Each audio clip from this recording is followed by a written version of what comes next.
bring in aid shipments. More on these stories at townhall.com. Hello, baby. Be here at 8. Don't be late. Oh, baby, you know what I like. Oh, Mike, what are you doing? I am getting ready for the karaoke contest on St. Patrick's Day. That's right, folks. The American Adversaries radio show will be live at the Tijuana Flats in the Winter Springs Town Center Sunday evening, March the 17th from 5 to 8 for our first karaoke contest. Compete for fabulous prizes or just come to watch and join in on the fun. After listening to Mike, I'm hoping someone in our audience can actually sing. Tune up your vocal cords, grab your friends, and get in on our karaoke contest. You pick your song. March the 17th, 5 to 8 p.m., Tijuana Flats, Winter Springs Town Center. With an outdated website and poor Google rankings, your competition is getting your potential customers. You need a marketing company who treats you like family. At JJC Marketing Solutions, we provide state-of-the-art websites, search engine optimization, and social media campaigns that work. Call me, Matt Buff, at 321-765-7710 and mention this ad to get your first month free. At JJC Marketing Solutions, we will make your website awesome again. We will make your social media work again. And yes, we will make your online marketing great again. Visit jjcmarketingsolutions.com or call 321-765-7710 today. In a time when all seemed lost, a voice rose from the wilderness, a voice rooted in our unique form of government, a confident voice filled with hope and inspiration that grows louder and louder while articulating the truth for all to hear. It is the voice to be reckoned with. It is the American Adversaries radio show, featuring your host, political scholar and philosopher Christopher Hart, co-host South African American patriot Aubrey Kahn, News Talk divas Kathy Santamassino and Patricia Summerlin, and more. Now sit back and enjoy the American Adversaries. We've got the right to choose it. There ain't no way we'll lose it. This is our life. This is our song. We'll fight the powers that be just. Don't pick our destiny, cause you don't know us, you don't belong. We're not gonna take it. No, we ain't gonna take it. We're not gonna take it anymore. Welcome to the American Adversaries radio show on a Sunday night. That's right, ladies and gentlemen, you are listening to us as we are coming to you live from the Relax and Comfort Studios. Thank you so much for tuning in. That's right, folks. You're listening on FM 105.5 or AM 660 The Answer, or you might be listening on our sister station 50 BZW. In any case, we appreciate that. Or you may be watching and listening live on Facebook and our American Adversaries YouTube channel. American Adversaries on Facebook, American Adversaries on YouTube gets us right here live in the studio where you can see and hear us as we plot and plan to change the world. All right. So you can also access us on your Alexa devices. You can still download the free Answer Orlando app. And of course, you can also listen on our website, which we're so very proud of. The Buffer Man, Matt Buff, doing a great job with that thing, AmericanAdversaries.com or TheAnswerOrlando.com. So all kind of options, and I want to thank you for that. And we got the firm foundation of the American Adversaries himself, fresh off a conversation with a Democrat, one Aubrey Kahn. Yeah, good evening. Oh, that must have been exciting. It was a lot of fun. I bet. I am the philosopher, political mad scientist, Christopher Hart. Jeff Sinis is on the bridge. Larry Adams is going to join us momentarily. Kathy Santamassino will be in after a little while at 6 o'clock. About that time, Nostradamus is going to join us. Our California gorgeous lady of wrestling going to join us from California. The rest of us will be right here, and you're right there. And so you can call us at any time, wherever you are. That's 407-774-8255. And by the way, all the options that we gave you, we want you to make sure you take note of them, especially if you listen on FM 105.5 or AM 660 The Answer, because the baseball season is fixing to kick off. And the station carries the Tampa Bay Rays baseball games. And by MLB contract. They have to preempt the local and all other programming for the baseball games on those stations. So that's the bad news. The good news is all those other options we gave you, the websites, AmericanAdversaries.com, TheAnswerOrlando.com, or AM660TheAnswer.com, or your Alexa devices, your smart devices. That app gets you us live, as well as Facebook and YouTube. You will still be able to access us all of those ways. And on Sunday night, you'll be able to access us on the airwaves on 1520 WBZW, although I'll caution you that signal is aimed in a different direction than the other stations, so you may not be able to pick us up, or at least not very well. Some will be able to, others won't, because it's the sort of odd when it gets to the radio signal, because AM signals do not go out circularly. They don't radiate out in a circular pattern. It's more oblong. So if you're on either side of that oblong, you're not going to get a real good reception. However, with FM, it's the opposite. Those do emanate out in a circular pattern. But as I said, we won't be on when the Rays are playing and in their post-game or pre-game shows. So just giving you a heads up on that. I know we have a lot of new listeners since last baseball season even. So just want to give you and remind everyone else. And, of course, we wish the Rays good luck in the upcoming season. Looks like they may have a good team if they begin the season like they finished last season, and instead of begin the season like they began last season, they might actually make it to the playoffs. Well. Yeah, so we'll be plugging for them. But nonetheless, just giving you that heads up. Okay. Also, if you're traveling north, you might want a heads up. Make sure you check your travel schedule, because once again, they're being inundated by blizzard conditions and snow and hard rain. Mike McBath took the opportunity this weekend to go see his son in Nashville, Tennessee. And I don't know how it was in Nashville, but in most of the rest of Tennessee, it was really nasty weather. Flooding, tornado conditions. I think there was actually a tornado or two in Missouri.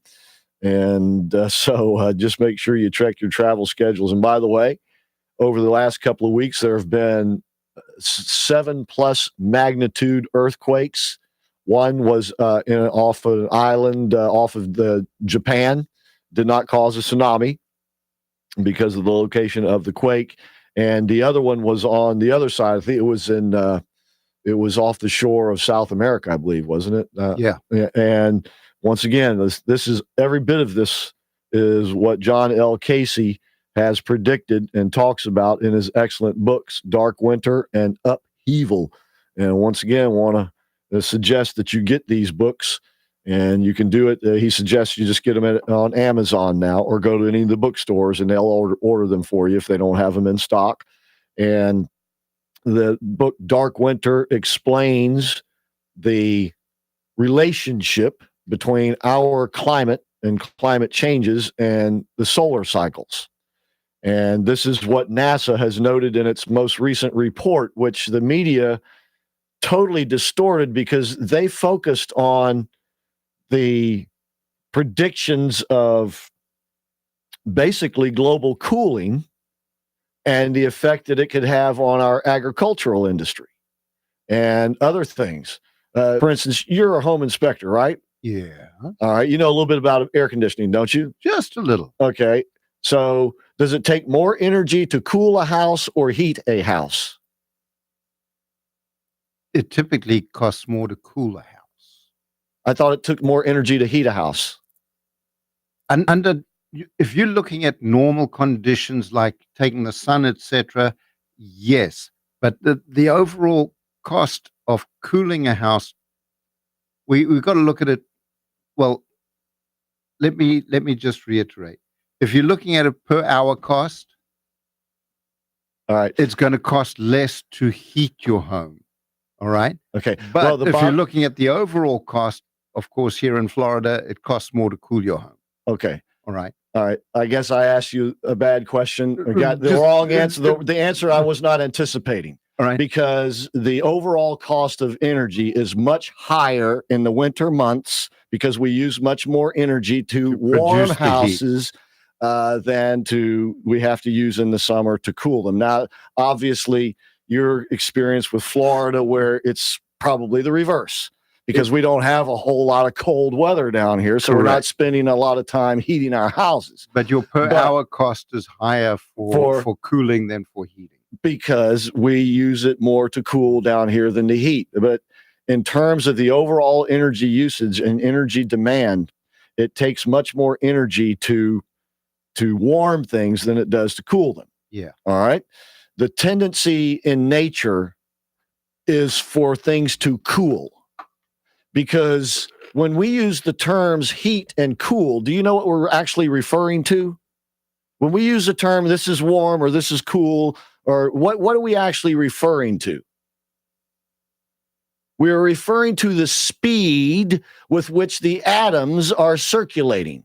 All right. So Mhm. heat and cool are actually speed, the lack of or the acceleration of. In other words, the more speed and activity there is amongst the atoms, the warmer things are going to be. The less speed, the cooler. And the tendency in nature is for speed to slow down. Now, you do have the effect of inertia, where if there's no resistance, it's going to slow down very, very gradually, but it will nonetheless slow down. So when you're trying to warm things or speed things, you're actually working against nature. And this goes to, for instance, the life of the planet. This planet's going to die. At some point, it's not going to be able to sustain human life. Now, the problem with that is you're going to have people try to, because they're not going to understand what's happening, they're going to use that in terms of political motivation to bring about dramatic changes. And we see the effect with this Green New Deal. Now, the Green New Deal is premature. But let me guarantee you, at some point, and I don't believe any of us are going to be alive to see it, but at some point, this planet is going to get to where it can no longer sustain human life. Human beings are going to only naturally blame one another for it and accelerate the process of killing themselves off before the planet itself can no longer sustain human life. And we also may extinguish ourselves by the use of chemicals. Well, we're already killing ourselves. They call it abortion. Well, that's one part of it too. Indeed. And when I said chemicals, I meant mainly drugs and things of that nature, but it could also be used to refer to the things that we do to produce Chemicals our that we food. produce our food, Right. GMOs and stuff. Right. For instance, a lot more people, you may, I'm sure everybody out there knows someone who has problems with gluten and has to have a gluten-free diet.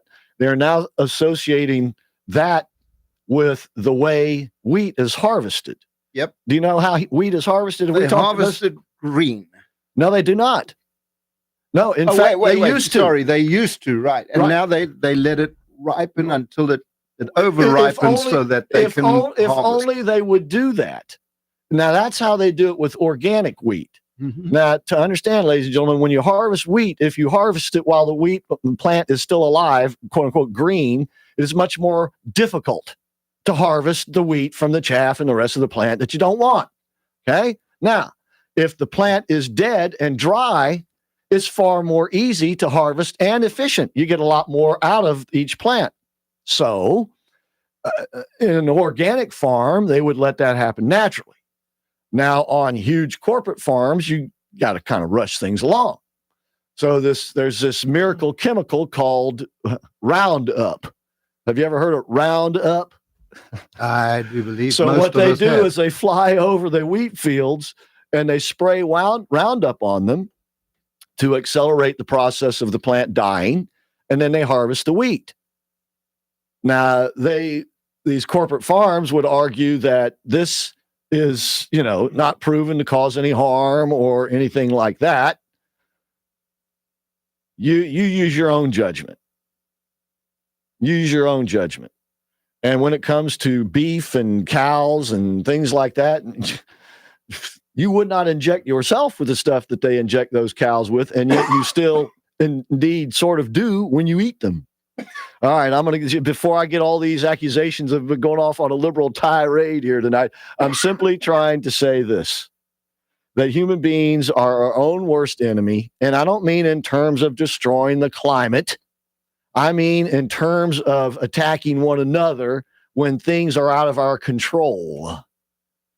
So, having said that, Dark Winter and Upheaval you can get at Amazon.com or go to Barnes & Noble or wherever and have them get it for you. In the meantime, we'll take a break. When we come back, we'll get to the news. We are going to talk about the Mueller stuff, Cohen's upcoming testimony, the Manafort memo, also the president's foreign policy or foreign trip, and Venezuela. So stick around for more of the American Adversaries. We'll be right back. Hey, Central Florida, Dave Ramsey here. When you need advice on your taxes and want to work with someone who has the heart of a teacher, you need to see Larry Herring, CPA. He's one of our tax-endorsed local providers, and he's ready to talk with you about all your income tax needs. Larry Herring will help you manage your taxes just like any other expense. Take it from me, Larry is your guy. 407-647-7777 or at herringcpa.com. Nearly everyone loves Italian food, but those people who love true, authentic Italian go to Cafe Positano. It's because owner and chef Pasquale Barba offers home-cooked food from his hometown, Positano, Italy. He is Italian. Local fresh items are combined with rare ingredients imported only from Italy, along with generations-old family recipes.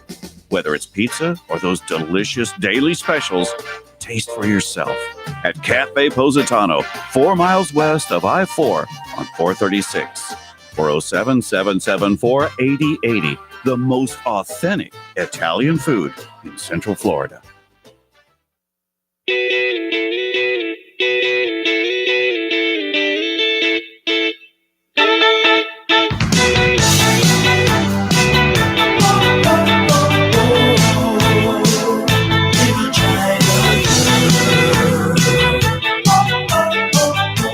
All right, welcome back to the show, ladies and gentlemen. That's right, we are here. We are live on Sunday night at the Relax and Comfort Studio.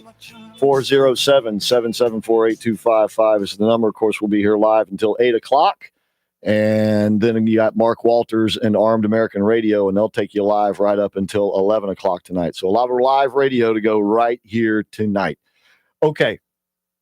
The president is on his way in the morning. He'll be on his way to Vietnam for his most recent now summit with Kim, the second one.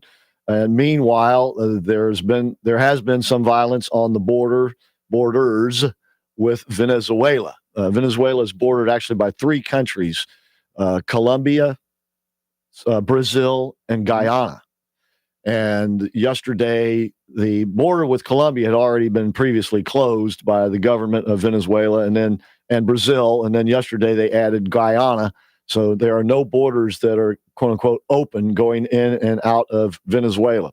And what you want to bet that if some of those caravans got misdirected and instead of heading north, they went south and ended up crossing the border into Venezuela, they'd be apprehended. Right? Well, they wouldn't be able to cross the border. Well, that's probably it. Exactly. The aid trucks did try to get through yesterday, and I believe it was on the border with Colombia. A couple of them were set on fire. Yep, by the government. Right. And evidently some of them did get through, but not much. And in relation to the need, even if every one of those aid trucks had gotten through, it would be a Band-Aid on a gushing, torn artery or something. The need is much more than what is there ready to go in, although, every little bit helps. All right. And so the Secretary of State, Mike Pompeo, did a couple of interviews prior to him departing for Vietnam and said, once again, all options are open and the military option is never off the table, really, in this situation, as he said. So, all right. Well, Lair Adams has now joined us in studio as well. And Lair just came from a very, very special event. Oh, not that big a deal.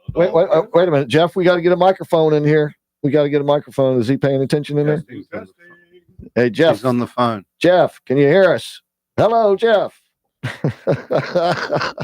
Jeff, we need a microphone lit up for Lair. Please, if you would.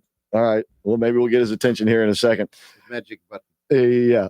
All right. So, Testing. do we have a microphone? Can we get? Hey, look who's here. Can you ask Jeff to turn Lair's microphone on for us, please? There we go. There you go. Jeff gave you the thumbs up. I still don't hear it. There you go. Try it now. Testing, Now we testing. got you. There's Now Lair we got Adams. it. All right. How about it? Oh, hey, Chris. Yeah, we had a great time this afternoon. Today is my mother, Ms. Adams' 101st birthday. Woohoo! And we celebrated some today, and we're going to celebrate again next Sunday. And you and Kathy are absolutely invited. Excellent. And you've known my mom for years. Gosh, Well, 30 some odd years, 35 years, maybe. long as yeah. You know, That's at that about right, age, yeah. you should be celebrating every week. We do. Oh, we do. She had a wonderful time today. So Good. love her Good. so much. Excellent. Well, congratulations to your whole family and your mom, and happy birthday, Miss Adams out there, Rose Adams. So, anyways, we got a big show lined up for you. As I said, 407-774-8255 is the number. I see you got your brother Jerry in there too. The Californian. The Californian, The conservative Californian, which is a rare find in that state. So he had to come here to Orlando to get out of the cold weather in California. Yeah, it snowed there when he came here in California. How about that? All right. So the president is on his way to Vietnam for a summit with young Kim Jong-un, who is on his way as well. He left on his train, his special train that his father had built. And I think he was going to go to China. But anyways, he had like a 2-day trip that he was going to take to get to Vietnam. Their first meeting is scheduled for Wednesday, which is the same time that Michael Cohen will be making a public appearance in front of, I believe it's the House Intel Committee. Mhm. It may be one of the Senate committees. He's going to be making 3 days worth of testimony this week, doing 3 days worth of testimony. Tuesday, Wednesday, and Thursday. And Tuesdays and Thursdays are behind closed doors. Mhm. And then Wednesdays will be the sort of kangaroo court, or whatever you want to call it, charade, dog and pony show that'll go on for the public on Wednesday. Well, I heard on the radio on the way in here, you were talking about Mueller and some of the stuff that's coming up with the heir himself. Yeah, that's going to be later on. That may come out this week as well.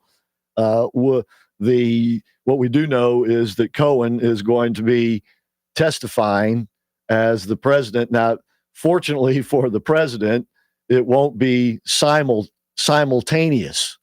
In other words, because we're in drastically different time zones, Mhm. it won't be live split screen. Here's the president, doing foreign policy while Michael Cohen is trashing him. Because make no doubt about it, I do believe that Michael Cohen is going to take the opportunity to unload on the president, which is ironic because I don't know if ironic is the right word, but in my opinion, it is certainly ethically, if not legally, questionable because he was the president's lawyer. Now, I know he's a convicted felon now, and he's getting ready to go to federal prison with a 3-year sentence. Nonetheless, though, doesn't the attorney-client privilege still hold? It's just like a doctor-client's privilege. And once again, maybe a question we need to ask Sidney Powell. Well, yeah, but if he, as the lawyer, decides to roll over and spill the beans or make up lies so as to get a lighter sentence, who are the Democrats to say, "Oh, attorney-client privilege, don't talk"? Good point. If he's willing to talk, they're willing to listen. In other words, And if he's right? prepared to lie, they'll accept it as truth as long as it can incriminate Trump. Right. When E.F. Hutton speaks, when Michael Cohen speaks, the Democrats will listen.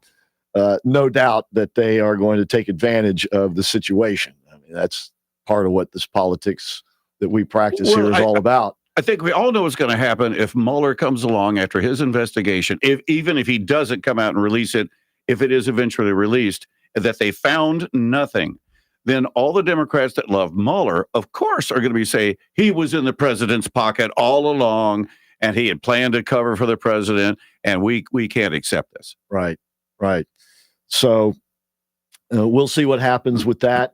More importantly, we'll see what happens with young Kim Jong-un in Vietnam. The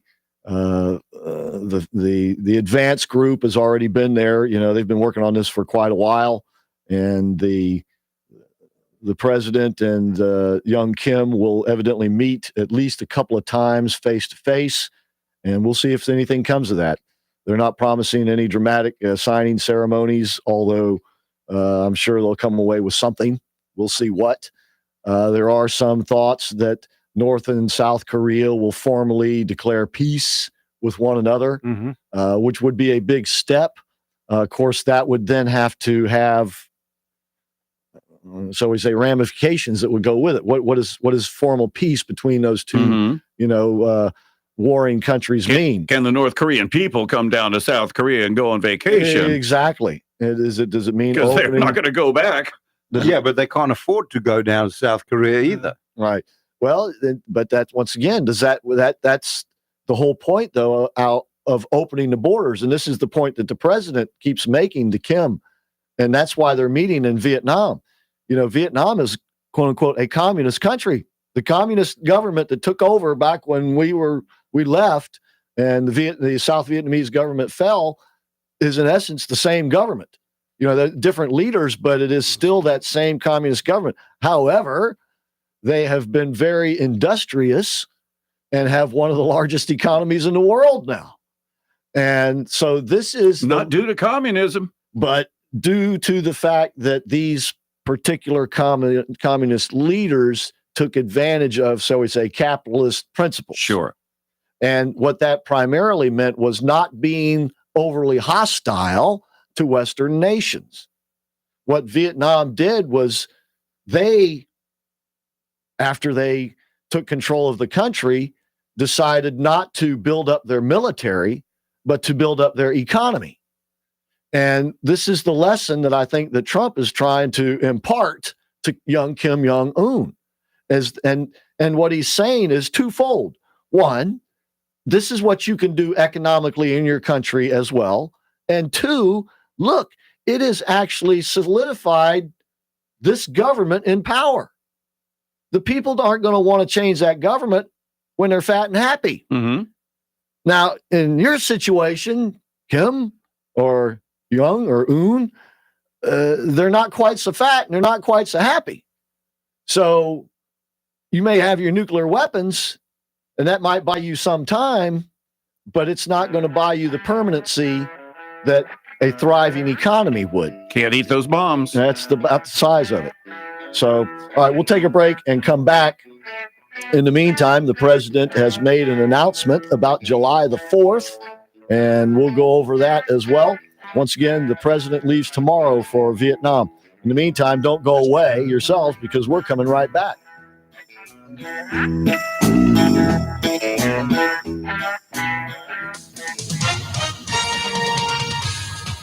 With SRN News, I'm Gordon Griffin. The UN's High Commissioner for Human Rights condemning violence at points on the Venezuelan border where opposition figures have been trying to bring in aid shipments. A Bangladesh airport official says that a flight from the capital, Dhaka, bound for Dubai, made an emergency landing at the airport in Chittagong, Bangladesh, after a man allegedly attempted to hijack the plane. Pope Francis closed out his summit on preventing clergy sex abuse by vowing to confront abusers with the wrath of God and end the cover-ups by their superiors and prioritize the victims of this brazen, aggressive, and destructive evil. But his failure to offer a concrete action plan to hold bishops accountable when they failed to protect their flocks has disappointed survivors who had expected more from the first ever global summit of its kind. More details at srnnews.com. I'm Gordon Griffin. Do you or someone you love have difficulty getting in and out of bed? Are you worried about falling? Then visit Relax and Comfort and see the all-new My Freedom Lift Bed. It's the perfect marriage of a lift chair with an adjustable bed. The My Freedom Lift Bed can sit you up and stand you up without assistance from others. With the touch of a button, it'll position you for easy transfer to a scooter or a wheelchair, or touch another button and enjoy a soothing massage, or have it stand you fully upright. The My Freedom Lift Bed is tax exempt sent with a doctor's prescription, and in-home setup is available nationwide. And you'll only find it at Relax and Comfort. Ask about the special no-interest financing options and mention promo code American Adversaries to get 50% off Maloof bamboo bed linens or essential oil sleep pillows. Relax and Comfort is family-owned and operated and has locations in Winter Park, Windermere, Sanford, and the Villages. Visit relaxandcomfort.com or call 321-329-3118. Guarantee your independence with the My Freedom Lift Bed. Relaxandcomfort.com, 321-329-3118. Hello, baby. Be here at 8. Don't be late. Oh, baby, you know what I like. Oh, Mike, what are you doing? I am getting ready for the karaoke contest on St. Patrick's Day. That's right, folks. The American Adversaries radio show will be live at the Tijuana Flats in the Winter Springs Town Center Sunday evening, March the 17th from 5 to 8 for our first karaoke contest. Compete for fabulous prizes or just come to watch and join in on the fun. After listening to Mike, I'm hoping someone in our audience can actually sing. So tune up your vocal cords, grab your friends, and get in on our karaoke contest. You pick your song. March the 17th, 5 to 8 p.m., Tijuana Flats, Winter Springs Town Center. We here at the American Adversaries Radio Network are blessed to have great sponsors like Jerry and Janice Shepard, owners of Jerry's Mercedes-Benz Service Center. And if you have a Mercedes-Benz, you've been blessed to have them as your dealership alternative. With their professionalism and expertise and state-of-the-art technology and facilities, they provide the best of service at the best price. Now, if you have a BMW, you have the same opportunity to have that friendly and reliable and affordable alternative to your dealer. Just like Mercedes-Benz owners who have taken advantage of this option, you BMW owners have a real alternative to high dealer prices and impersonal service. Jerry's MB is located just off Alafaya Trail, just north of UCF. So take that BMW to Jerry's, where they treat you and your car like royalty. Visit them at jerrysmb.com or call 407-366-6499. That's 407-366-6499. Jerry's MB is a proud sponsor of the American Adversaries Radio Show. For most Floridians, our home is our biggest investment. If you are shopping for a new home, vacation home, investment property, want to remodel your home, or need to refinance your existing home loan, you need the very best mortgage professionals working for you to make your American dream come true. I'm Mariah Lee with Patriot Home Funding. And regardless of your mortgage needs, Patriot Home Funding has just the right loan for you. All of our loan products offer the lowest possible fixed rates. We don't charge annoying and expensive junk fees, and you get the very best service and care from me and the rest of our experienced all-star team. Contact us today for a quick, easy, and free pre-qualification. You can call us at 877-377-8123 or visit us on the web at myphf.com. At Patriot Home Funding, we finance the American dream. Patriot Home Funding is a licensed mortgage broker in the state of Florida. NMLS 171699 and is an equal housing lender. Hey, y'all, this is Sam Houston, professional wrestler. Anyway, I just wanted to take a minute of your time and say, hey, if you need to get up to date on your views and issues and everything else, listen to the American Adversaries on AM 660. The Answer. These guys got it going on. Trust me. And we're going on right now, ladies and gentlemen. Trust us. We're here live in the Relax and Comfort Studios. Lair Adams, along with Aubrey Kahn and myself, Christopher Hart. Jeff is on the bridge. 407-774-8255 is the number. And once again, we want to wish a very happy birthday to Ms. Adams, celebrating 101 years on this planet. And had a ball today. Just loves great. being around, especially my her great grandson, my grandson, who sits on her lap when we push her around in her wheelchair. Yeah. She loves it. I bet he does too. Mm-hmm. Just think, when your mom was born, World War I, had just ended, and everything that has happened in the meantime. The Depression, World War II. I don't know if anybody, other than your mom and that generation, has been able to witness so much dramatic advancement in the human condition in one lifetime. That's just an amazing thing. Movies were silent. Yeah. Movies were silent. Pre-talkies. Yeah, didn't have TV. You had radio, but you didn't have TV. And I saw one time main form of travel, of course, was by Model T or a train. Well, I saw a little program one time on people around the era when movies, the very first movies, silent movies came out, and people were absolutely fainting if they stood in front of a movie screen of like an oncoming train. Right. They were jumping over each other to get out of the way of the train. We take it for granted today, but they've never seen a moving picture before. Imagine 3D and you've never even seen a movie before, and, Sure. and you're doing that. It would be quite a startling experience, no doubt. And and by the way, in that age of scientific achievement, both good and bad things, of course, have happened. And it is ever our diligent duty to be diligent to try to make sure that science is used for the benefit of human beings, not the detriment of human beings.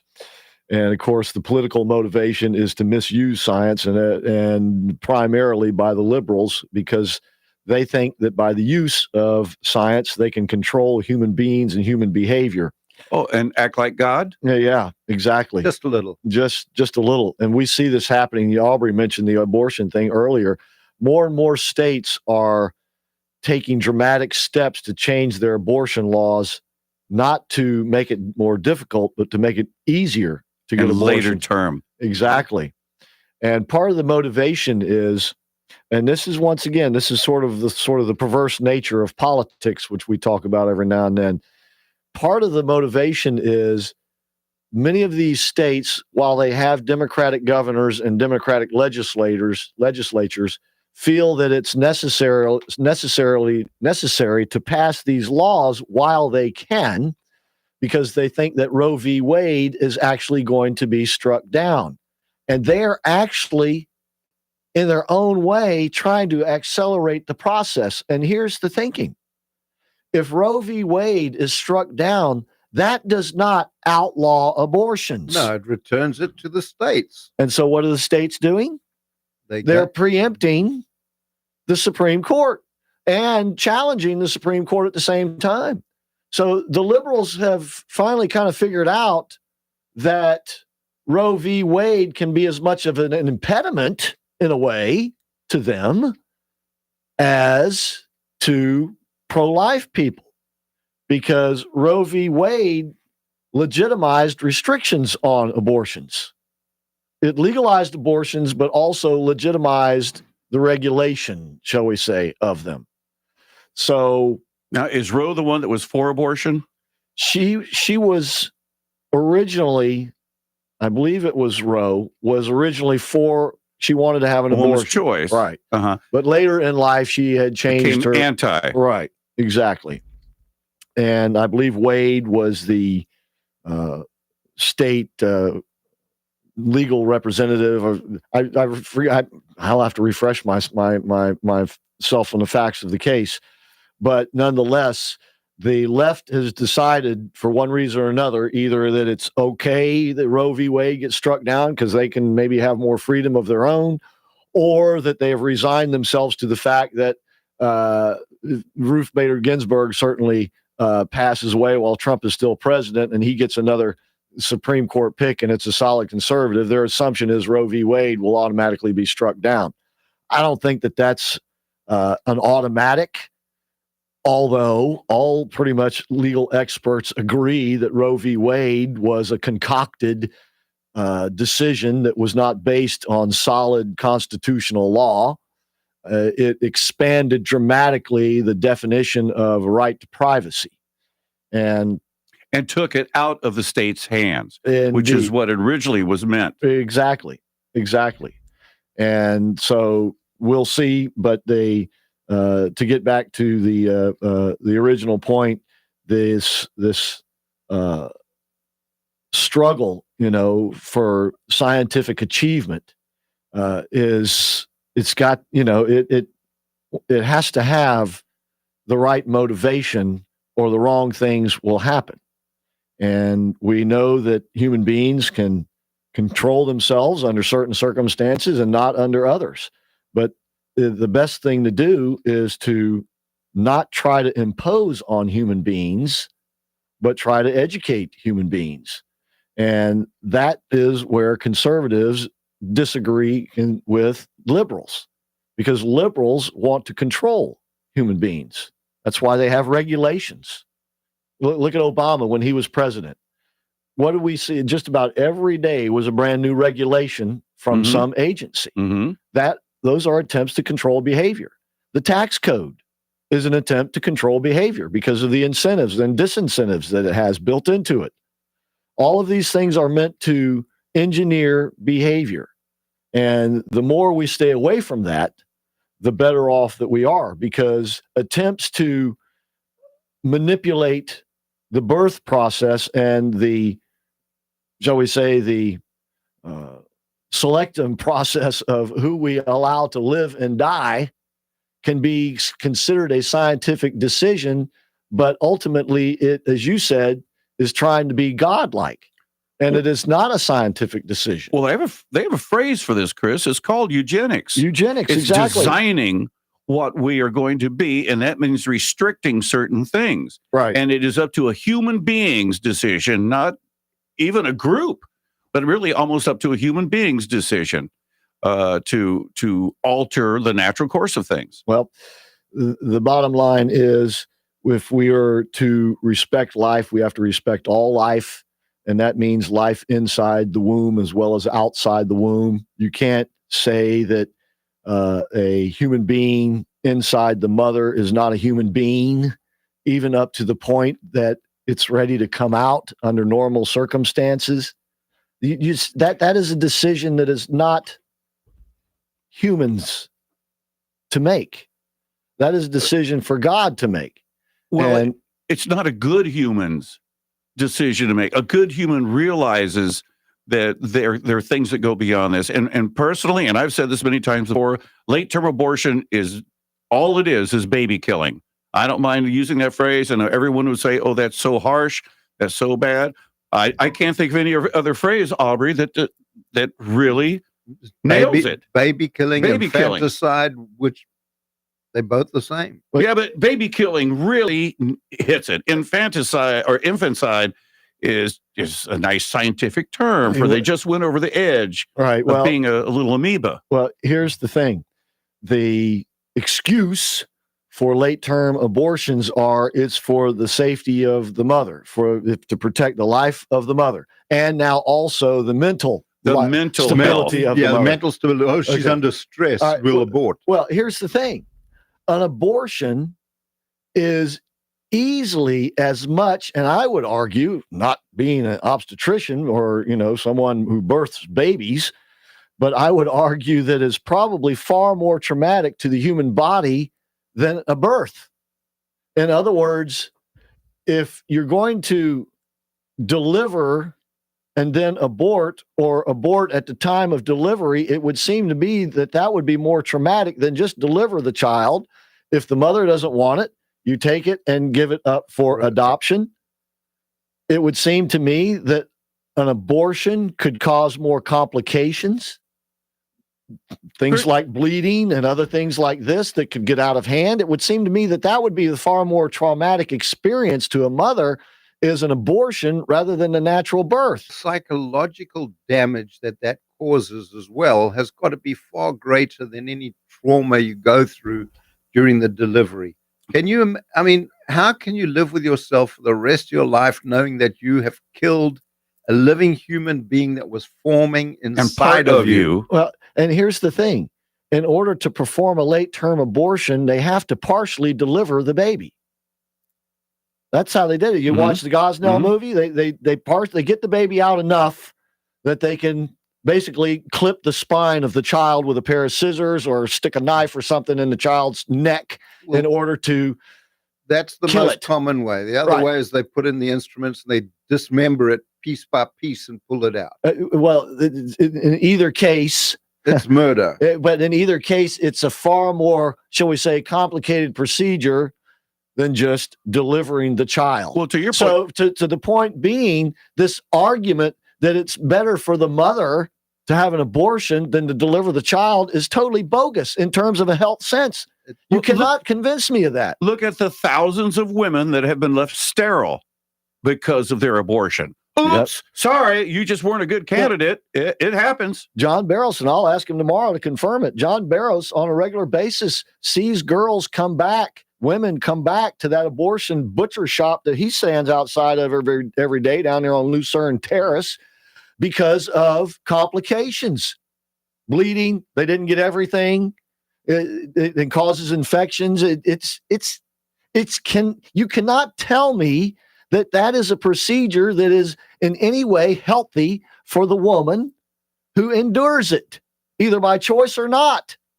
It is not a healthy thing to do. And you don't have to be in a hospital to do it. Yeah, well, and they use that same argument, Chris. Oh, if we outlaw abortion, look at all the women that are going to die from rusty coat hangers in back alleys and things like that. Well, here it is. Here's the point. They get back to the original point, and we'll take a break. And that is that if Roe v. Wade is struck down, it does not immediately mean that all abortions are illegal. It means that the states will be able to set their own standards. And we see how they're already doing that. So I think the conclusion that we can draw is that some states, it's going to be difficult and maybe some impossible to get an abortion, but in others, you'll be able to get whatever you want. And for better or worse, that would be the decision of striking. That would be the result of striking down Roe v. Wade. So now, if I'm not mistaken, I believe the Virginia law, originally you had to have a panel of doctors, and for some time, even almost up to the day of delivery, right? If a panel of doctors said that it needed to be done, it could be done. Now it's just one doctor, his opinion and the mother's opinion, right?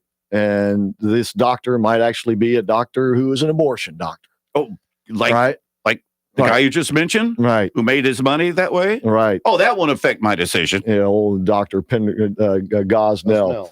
All right, we'll take a break, come back, get to some other things in the news. We got the Mueller report that appears to be coming out shortly, and there's a new name, and we want to go over that Manafort memo because, we'll just go over that. Anyway, stick around for more of the American Adversaries, please.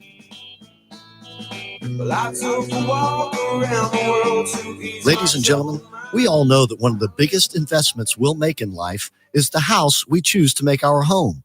So why make this investment without knowing exactly what you're getting into?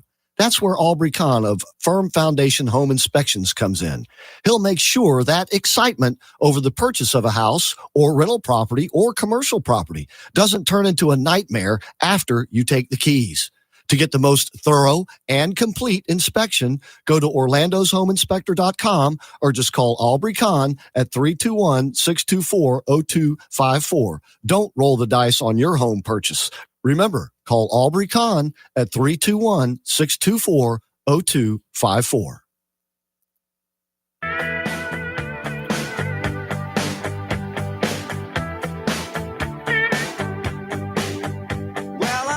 All right, welcome back to the show, ladies and gentlemen. That's right, we're the American Adversaries live on Sunday night, coming to you from the Relax and Comfort Studios, and you can see and hear us live on the YouTube channel, American Adversaries, and our Facebook page, American Adversaries. There's Larry Adams waving at you there in the camera. All right, so Larry Adams, Aubrey-Kahn, and myself, Christopher Hart, 407-774-8255 is the number.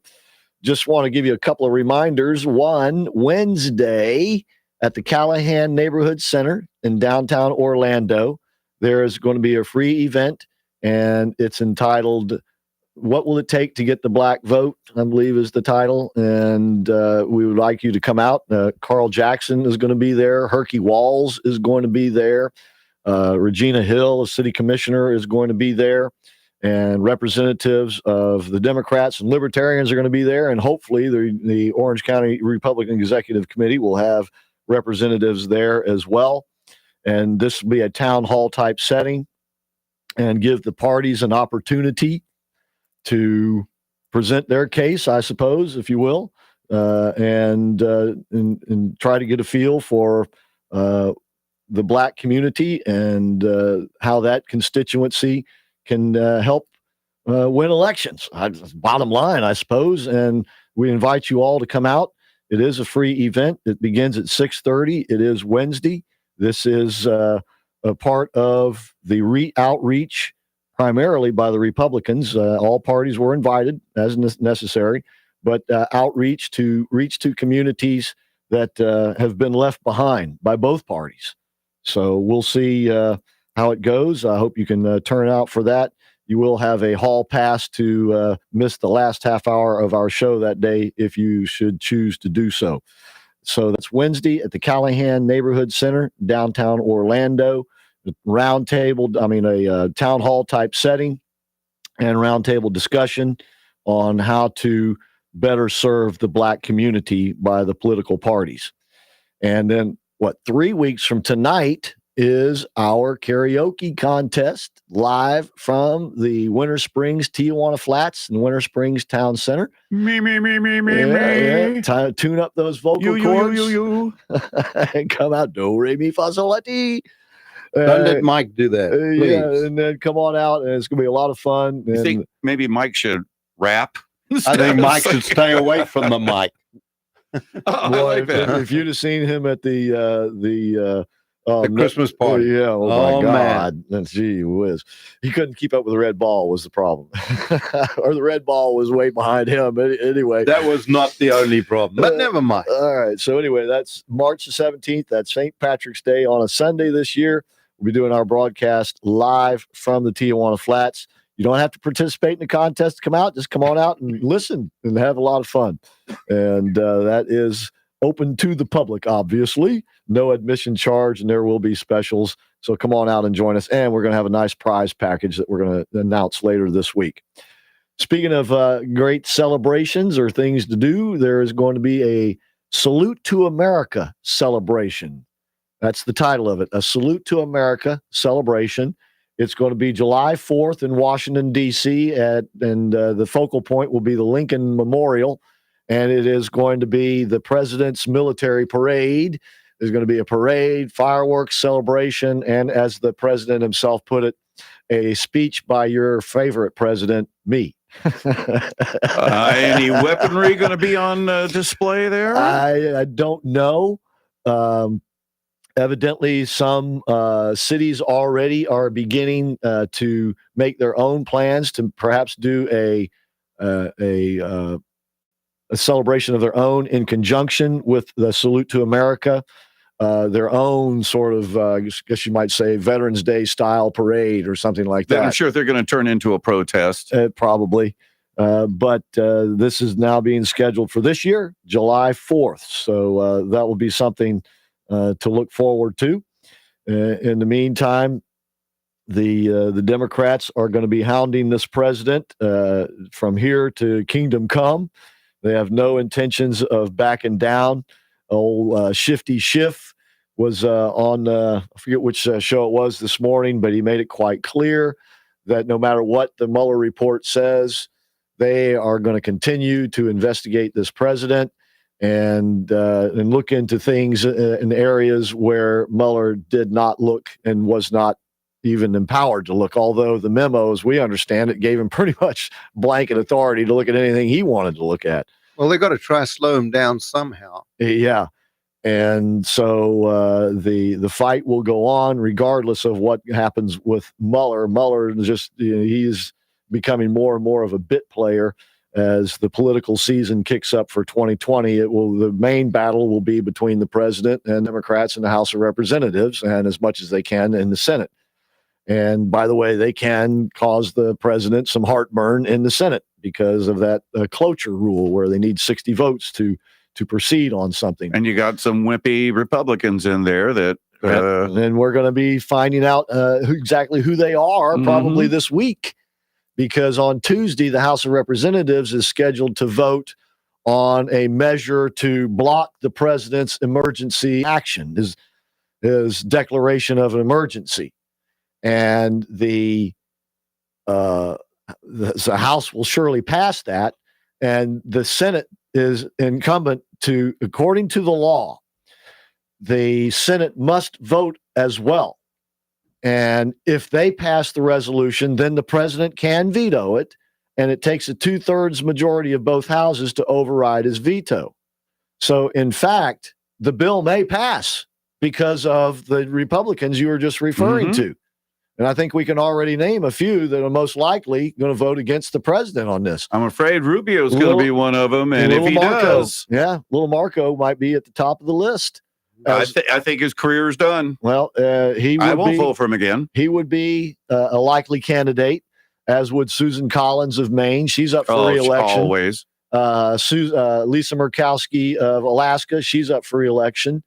Mitt Romney, who's not up for re-election but hates the president's guts and is totally jealous and envious of him. And who am I leaving out here? There are a number of others that have, maybe even Rand Paul, that have expressed concern, not so much with the president, but with the law itself. And even Lindsey Graham has said some negatives. Right, because the law, and as I said, this is why I think the president is actually doing us all a favor. Let's get this law adjudicated and see if we really want this law and the broad authority that it gave to the president. Because it clearly appears that in this law, it doesn't restrict the president in the way that the Democrats are trying to say he should be in this case. The law has already been utilized I think 50 times. And 30 of those emergency crisis authorities are still in effect. Still in effect. All right. Now, they are primarily sanctions against individuals and corporations or institutions, all right, having to do with terrorist activity or other sort of criminal activity, drug cartels, that type of thing. And none of them were done in direct opposition to Congress. What they're saying is the law was never meant to give the president the power to go around Congress when Congress wouldn't do what he wanted them to do with the power that they normally have. And it appears as though the law does exactly that, that the president, it gives the president under his emergency declaration the authority to bypass the normal legislative process. Now, the president's argument is, I gave that process every chance to address the crisis. The crisis exists, whether the politics can address it or not. The crisis exists. If the politics can't do something about it, I've got to. Therefore, I'm implementing this law, and the law, according to most legal scholars, affords him the ability to do this. Now, the liberals are saying, but that was never the intent of the law. That was never the intent of the law. I'm not so sure of that, because it was a Democrat Congress primarily that passed the law, and it was in the post-Watergate era, when you would think that would be the least likely time Congress would give this type of authority to a president, right? All right, we'll take a break and come back. You are listening to the American Adversaries radio show. And we got an hour in and 2 more to go right here live from the Relax and Comfort studio. Is that Jackie Gleason music? It is indeed. How sweet it is. Indeed. News, opinion, passion. FM 105.5, AM 660. The Answer. WORL. Altamont Springs, Orlando. A service of Salem Media Group. It's 6 o'clock. News this hour from townhall.com. I'm Gordon Griffin. President Donald Trump is projecting optimism before a second summit with North Korean leader Kim Jong-un as he seeks to manage expectations for the meeting. Secretary of State Mike Pompeo says there's a lot of international pressure on Kim Jong-un. We've put real economic pressure on the North Koreans. We've built out a global coalition. One of the critiques is that we go it alone. We've built out the world's coalition to communicate to Chairman Kim that now is the time, now is the moment. Pompeo appeared earlier today on Fox News Sunday. Pope Francis has closed out his summit on preventing clergy sex abuse by vowing to confront abusers with the wrath of God in the cover-ups by their supporters and prioritize the victims of this brazen, aggressive, and destructive evil. But his failure to offer concrete action plans to hold bishops accountable when they failed to protect their flocks has disappointed survivors who had expected more from the first ever global summit of its kind. The Trump administration is helping American farmers. Even as U.S. and Chinese negotiators continue their efforts to resolve trade conflicts, the Agriculture Department has been taking steps to offset any impact the tariff battle might have on America's farmers. $7.7 billion has already been paid out.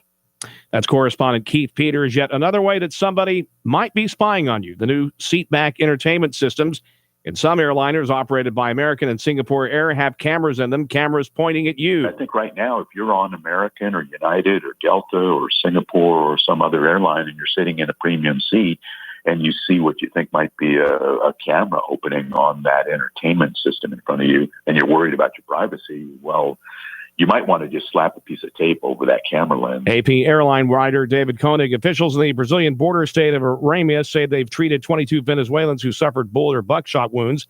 More on these stories at townhall.com. With an outdated website and poor Google rankings, your competition is getting your potential customers. You need a marketing company who treats you like family. At JJC Marketing Solutions, we provide state-of-the-art websites, search engine optimization, and social media campaigns that work. Call me, Matt Buff, at 321-765-7710 and mention this ad to get your first month free. At JJC Marketing Solutions, we will make your website awesome again. We will make your social media work again. And yes, we will make your online marketing great again. Visit jjcmarketingsolutions.com or call 321-765-7710 today.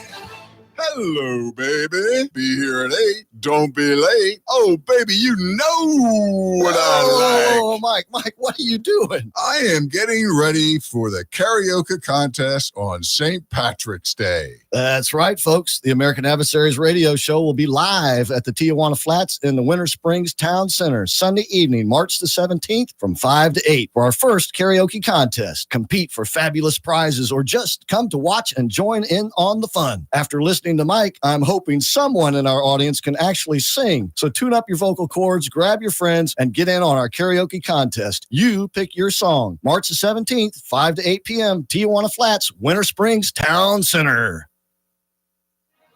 In a time when all seemed lost, a voice rose from the wilderness, a voice rooted in our unique form of government. A confident voice filled with hope and inspiration that grows louder and louder while articulating the truth for all to hear. It is the voice to be reckoned with. It is the American Adversaries radio show, featuring your host, political scholar and philosopher Christopher Hart, co-host South African American patriot Aubrey Kahn, News Talk divas Kathy Santomassino and Patricia Summerlin, and more. Now sit back and enjoy the American Adversaries. We've got the right to choose it. There ain't no way we'll lose it. This is our life. This is our song. Don't fight the powers that be just. Don't pick your destiny because you don't know us. You don't belong.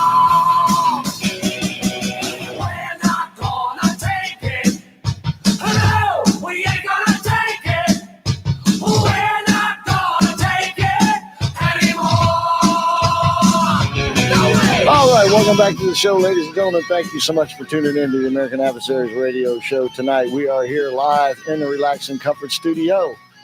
407-774-8255 is the number where you can call us.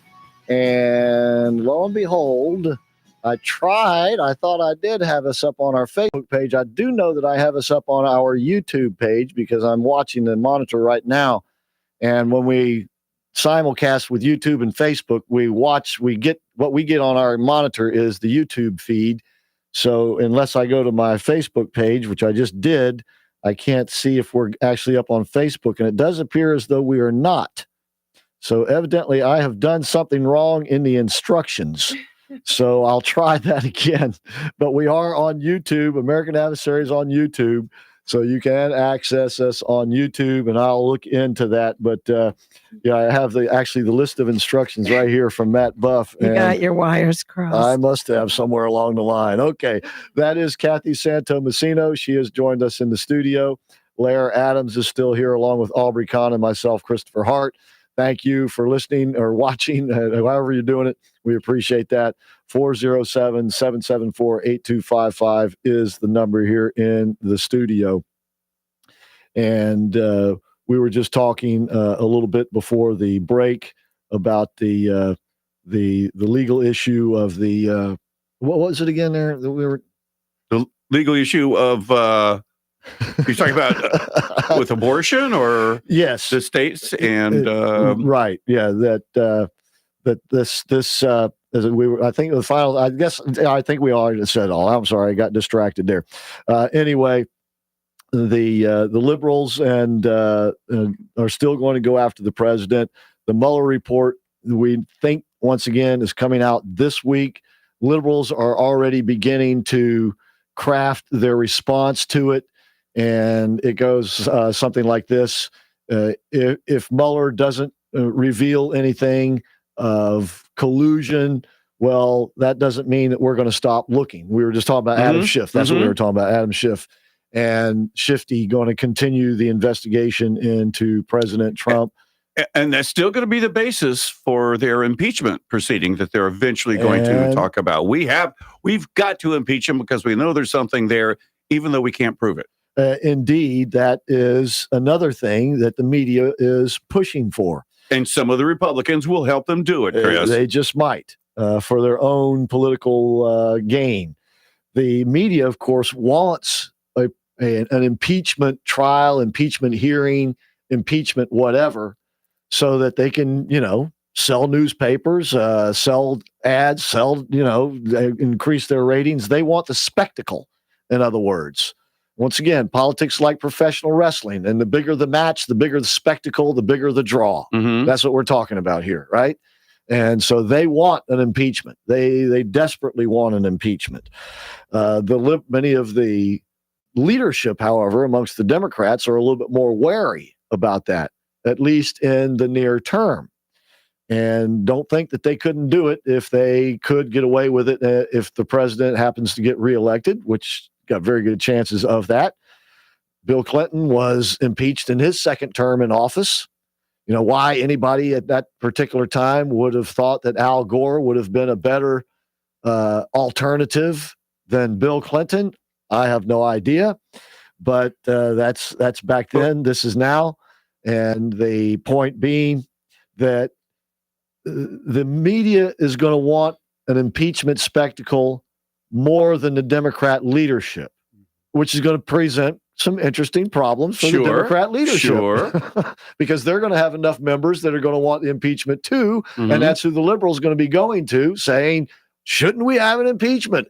Isn't it your obligation?" They use these terms like, "Isn't it your obligation? Aren't you supposed to pursue these things? Isn't this your duty to do this?" Well, again, your point as far as this vote coming up Wednesday, Chris, if someone like Marco Rubio does flip, right, then frankly, I can see everybody I know that's a conservative emailing or texting or something to him and say, "You're done. Well, you're done, little Marco. You've shown your butt too much here, and you're done." Well, it certainly would create the political problems more so for him than I believe the president. Yes, because the president would veto it, and there are plenty of Republicans in the House who would not support the overriding the veto. Mm-hmm. In other words, even if the Senate were to somehow come up with enough votes to override the veto, they wouldn't do it in the House. What you have now is a far more conservative Republican bloc in the House than you have in the Senate. And with the likes of St. Pauli girl Ryan and his lieutenants gone, these folks are far more supportive of the president. And they will not vote to support, the passage of the bill. I don't know that you'll get any Republicans in the House. You might get one or two. I doubt you'll get very many. But in the Senate, you're most likely going to get enough to pass the bill. So it will go to the president's desk and he will veto it. By the way, it would be the first bill that he's vetoed as president of the United States.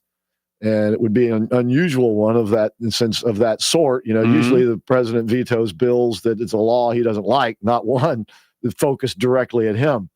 So they're already beginning to craft their response in terms of the politics of it, the Democrats, but the media wants it more in terms of the impeachment and the hearings and all the stuff that would go along with that. So the Democrats are going to try to do as much as they can to feed the beast without unchaining it. And we'll see how that goes. And I don't know, Frankenstein, it never seemed to work. He always seemed to break the chains, and get loose. And the monster killed the creator. Exactly. Well, tried to. Right. But we'll see how all of that goes. In the meantime, the Mueller report is evidently due to come out. It's just a matter of, when, obviously when, but what I mean by that is in the short term. And once again, they are going to, everybody's going to read into it what you want to read into it. The Mueller report is not going to be either totally exonerating of the president, nor is it going to be totally condemning, I believe, of the president. Because for one, they don't have any evidence against the president. I think it's quite clear. Now, do you think, Chris, they will just release this report to the media and to Congress, or do you think they will actually come out with a news conference? Well, Adam Shifty Schiff has addressed this and said that if the report is not released, that he will call Herr Mueller to testify in front of his open committee.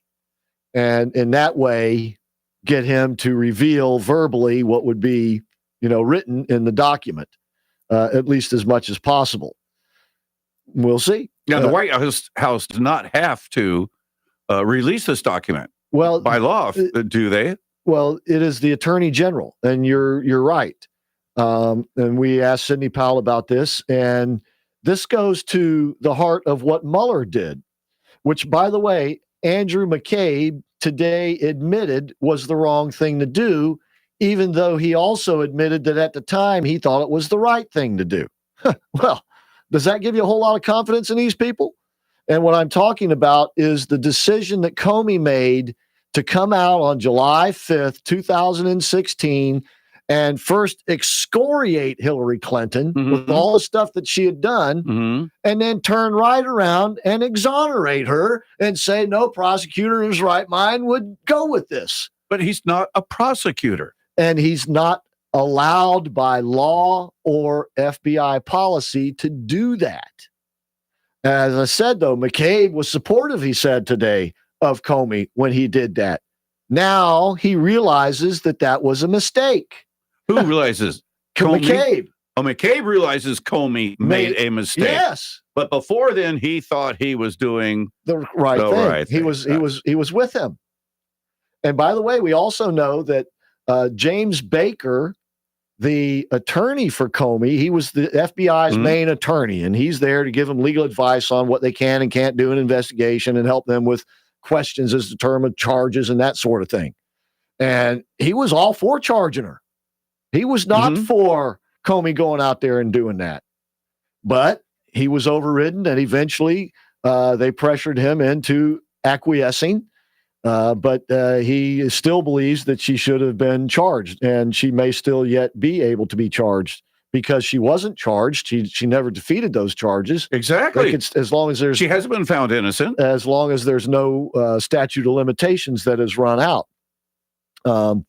But McCabe has done, and he's done it on several occasions now as he's done these interviews, is he's calling Comey and Rosenstein out and putting them in a very bad light. Not that anybody in the liberal media is making a big deal of it, but what he admitted this morning was that Comey broke the law. And very well, obviously, then should have been fired. And yet it was the firing of James Comey that brought around the investigation. That McCabe started on top of the investigation that they already had going. And by the way, he said he called in his investigative team to see if they should pursue this. And the investigative team he called in, of course, was Lisa Page and Peter Strzok. Oh, yeah. Yeah. Who want to go after Trump no matter what. Exactly. So all of this is swirling around as the Attorney General. And evidently, he's already had a sit-down, face-to-face formal meeting with his friend Mueller to discuss the Mueller investigation, as is his right to do because he inherited that oversight when he took the job. And he inherited it from Rosenstein, who inherited it from Jeff Sessions because he had recused himself.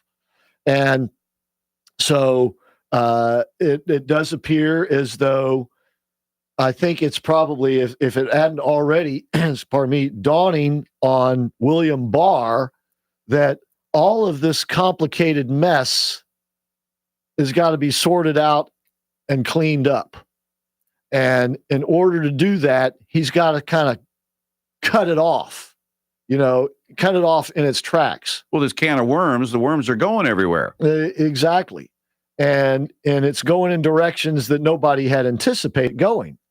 And I don't think that he is going to be tolerant of this, as Trump puts it, witch hunt continuing endlessly. Didn't Lindsey Graham today say that he was going to order a special counsel? Well, he can't. He can ask the president, or he can ask the Justice Department to appoint one.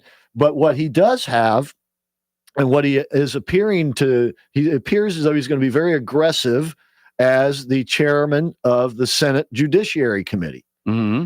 And not so aggressive in getting judges confirmed as we would like, but very aggressive in going after what happened to get all of these investigations started, the FISA court warrant, the dossier, the use of the dossier, and all of this other stuff. He says he's going to call in Comey, he's going to call in McCabe, he's going to call in these people, subpoena them, put them under oath in order to get to the bottom of this.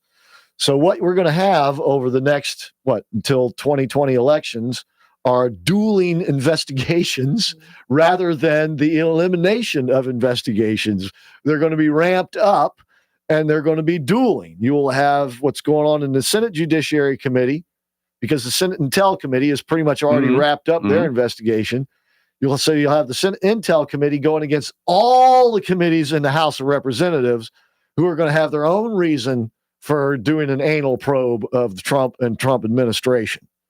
So just hang on. It's going to be very And they're free interesting. to make accusations all they want to without any proof. Exactly. And you're going to have plenty of that going on. No question about that. In the meantime, the fake news media is still at it as well. We got to take a break, however, and come back. And I want to introduce you to a new player in the game here. And his name came out evidently in this Manafort memo. 800 pages of a sentencing memo. The judge has got to be going, come on, guys. Could you just give this to me and say 8 or 10 or maybe just 80 pages? 800-page sentencing memo. We'll be right back.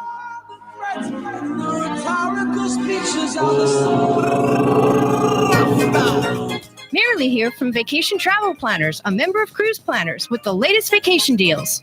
Like Bahama cruises from $249 per person. Or how about a 7-night Alaska cruise from $649 per person? On Celebrity Cruises, book a balcony or higher on a 7-night select Caribbean, Europe, or Alaska sailings and receive specialty dinner for 2.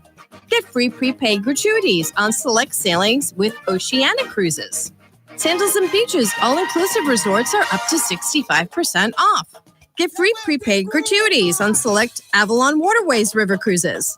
Give us a call at 321-251-4777. That's 321-251-4777. Or visit us at vacationtravelplanners.com. Keep listening to the American Adversaries for new travel specials every week. Bon voyage! Nearly everyone loves Italian food, but those people who love true, authentic Italian go to Cafe Positano. It's because owner and chef Pasquale Barba offers home-cooked food from his hometown, Positano, Italy. He is Italian. Local fresh items are combined with rare ingredients imported only from Italy, along with generations-old family recipes. Whether it's pizza or those delicious daily specials, taste for yourself. At Patriot Home Funding, we finance the American dream. Patriot Home Funding is a licensed mortgage broker in the state of Florida. NMLS 171699 and is an equal housing lender. Rusev Fudria, Rusev Machka.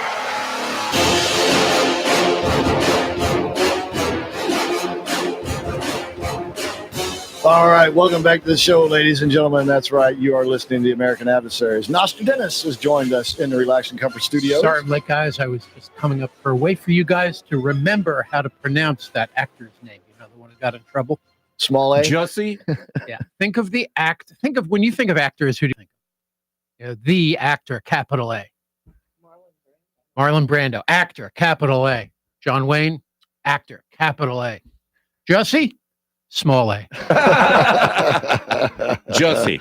What a name. It used to be Jesse, but he changed it to Jussie. I wouldn't called say a him small A. I called him Small Fry. I don't call him small A. I call him total A. Now, his fellow Empire actors are showing support for poor Jussie. I feel for him from the heart of my you-know-what. Embattled co-host, Jussie. All right.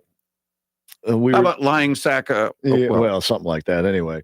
Yeah, it's okay. You know, feel bad for the guy that was just trashing half the nation, basically, is all, and the president in the process. But we had to get rid of Roseanne. Yeah. But all the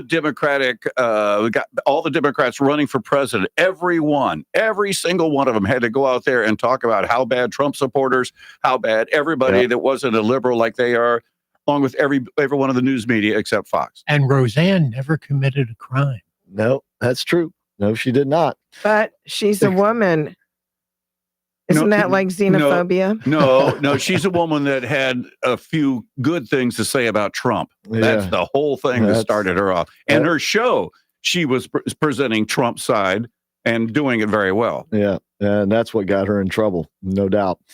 All right, so somebody else that the Mueller's team evidently is trying to get in trouble is a fellow by the name of Konstantin Milimnik.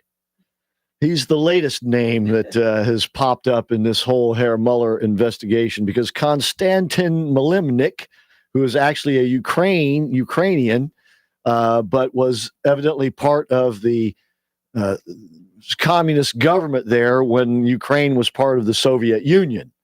And as such, had his own contacts with the Soviet government and intelligence officials. And Konstantin Milimnik, after the fall of the Soviet Union, became quite, I guess you might say, the capitalist himself, and went to work with Paul Manafort and was part of Paul Manafort's lobbying organization, whatever he did for the Ukrainians over there. I didn't think this was a investigation to USSR collusion. I thought it was supposed to be Russian collusion. Well, that's just it. See, Konstantin Milimnik. Boy, that just rolls off your tongue, doesn't it? Though, is supposed to be, or at least the new candidate for the link. Okay, he's supposedly the link, right? Paul Manafort knew him. He's this former Ukrainian communist who was linked to the KGB and the former Soviet Union. So, he could be the source of collusion. But of course, he had been, as I said, working with Manafort in a capacity as a lobbyist. So when are we going to have the investigation into the Russian collusion involving President Obama? Well, see, this is the whole purpose of bringing up Konstantin Milimnik, and that is to keep the investigation going this way.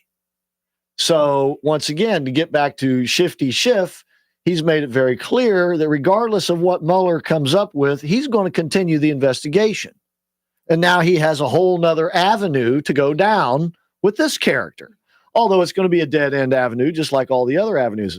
This 800-page sentencing memo that I mentioned, and believe me, I'm pretty sure the judge was not flattered by that. 800 pages of a sentencing memo, which basically concluded that they had what they called garden variety crimes that he did: tax evasion, lying to Congress, lying to the prosecutors. Those are garden variety crimes. And then he also, according to them, committed also what they called more esoteric crimes, which would be the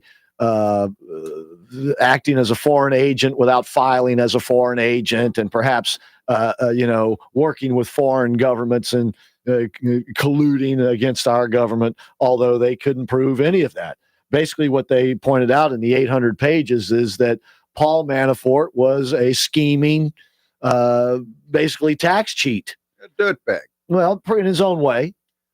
He was making money that under normal circumstances would have been legal, but he hid it in order to avoid paying taxes on it. So he complicated his problems in all of that. And of course, once you go down that road, you complicate it by committing crimes on top of crimes. And so they basically had 800 pages worth of, as they put it, garden variety crimes that the guy is to be sentenced for. They didn't recommend a sentence, but they made it with this 800 pages. They gave the judge enough to give him 100 years or more. I mean, the rest of his life in prison. And they made it clear that because of the nature of the crimes, they felt that he would commit them again should he be released. Now, that I have a hard time believing. Well, because of the nature of the crimes, in order for him to commit these crimes, he had to be dealing with the highest levels of government officials. Now he's dirty. And they're not going to touch him. Yeah. No way in hell they're going to have anything to do with the guy. You know, if he's going to cheat on his taxes, it's going to be because he's earning money, raking leaves or something and not claiming it. He's not going to make the money like he was making before. No way, no how. No, but Charlie Rangel can keep a stash of money in his freezer that he never claimed a penny on for taxes. Right. And yet, that's Charlie Rangel. That's different. Yeah, because it is Charlie Rangel. And he's a Democrat. politician. Well, he's a Democrat politician. Right. You So see, the problem with there's Manafort, two sets of laws. Well, the problem for Manafort was he was on the wrong team to begin with when he got involved with Donald Trump. Because most of this stuff had already been investigated before. Mm-hmm. And he'd been, not exonerated, but he wasn't charged. They didn't think there was enough there. But because of the Trump investigation and the nature of this investigation, they looked at it again. And, on the one hand, you could say, well, this is preposterous. But on the other hand, you could also say, well, maybe they should do the same thing to Hillary Clinton as they did to Paul Manafort. Look at it again. Why not? Yeah, because there might be some prosecutor out there not in his right mind who would be willing to prosecute her. Well, right? But he might commit suicide and land up with 3 bullets in the back of his head. All right. Well, one thing that's for sure is we got to take another break, but we'll be back on the other side of it. Thanks for listening to the American Adversaries. And you can see us on our YouTube channel. And I'll see if I can figure out why we're not on Facebook. We'll be right back. How do you shoot yourself in the back of the head?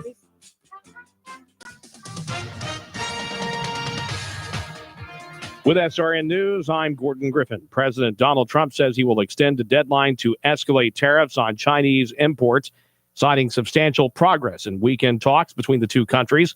The president tweeted Sunday that there had been productive talks, adding that I will be delaying the U.S. increase in tariffs now scheduled for March 1st. Mr. Trump says that if negotiations progress, he will meet with Chinese President Xi Jinping at his Florida resort to finalize an agreement.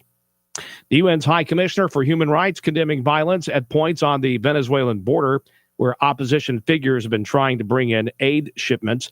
And a Bangladesh Air Force official says a flight from the capital Dhaka bound for Dubai made an emergency landing at the airport in Chittagong, Bangladesh, after a man allegedly attempted to hijack the plane. More details at srnnews.com.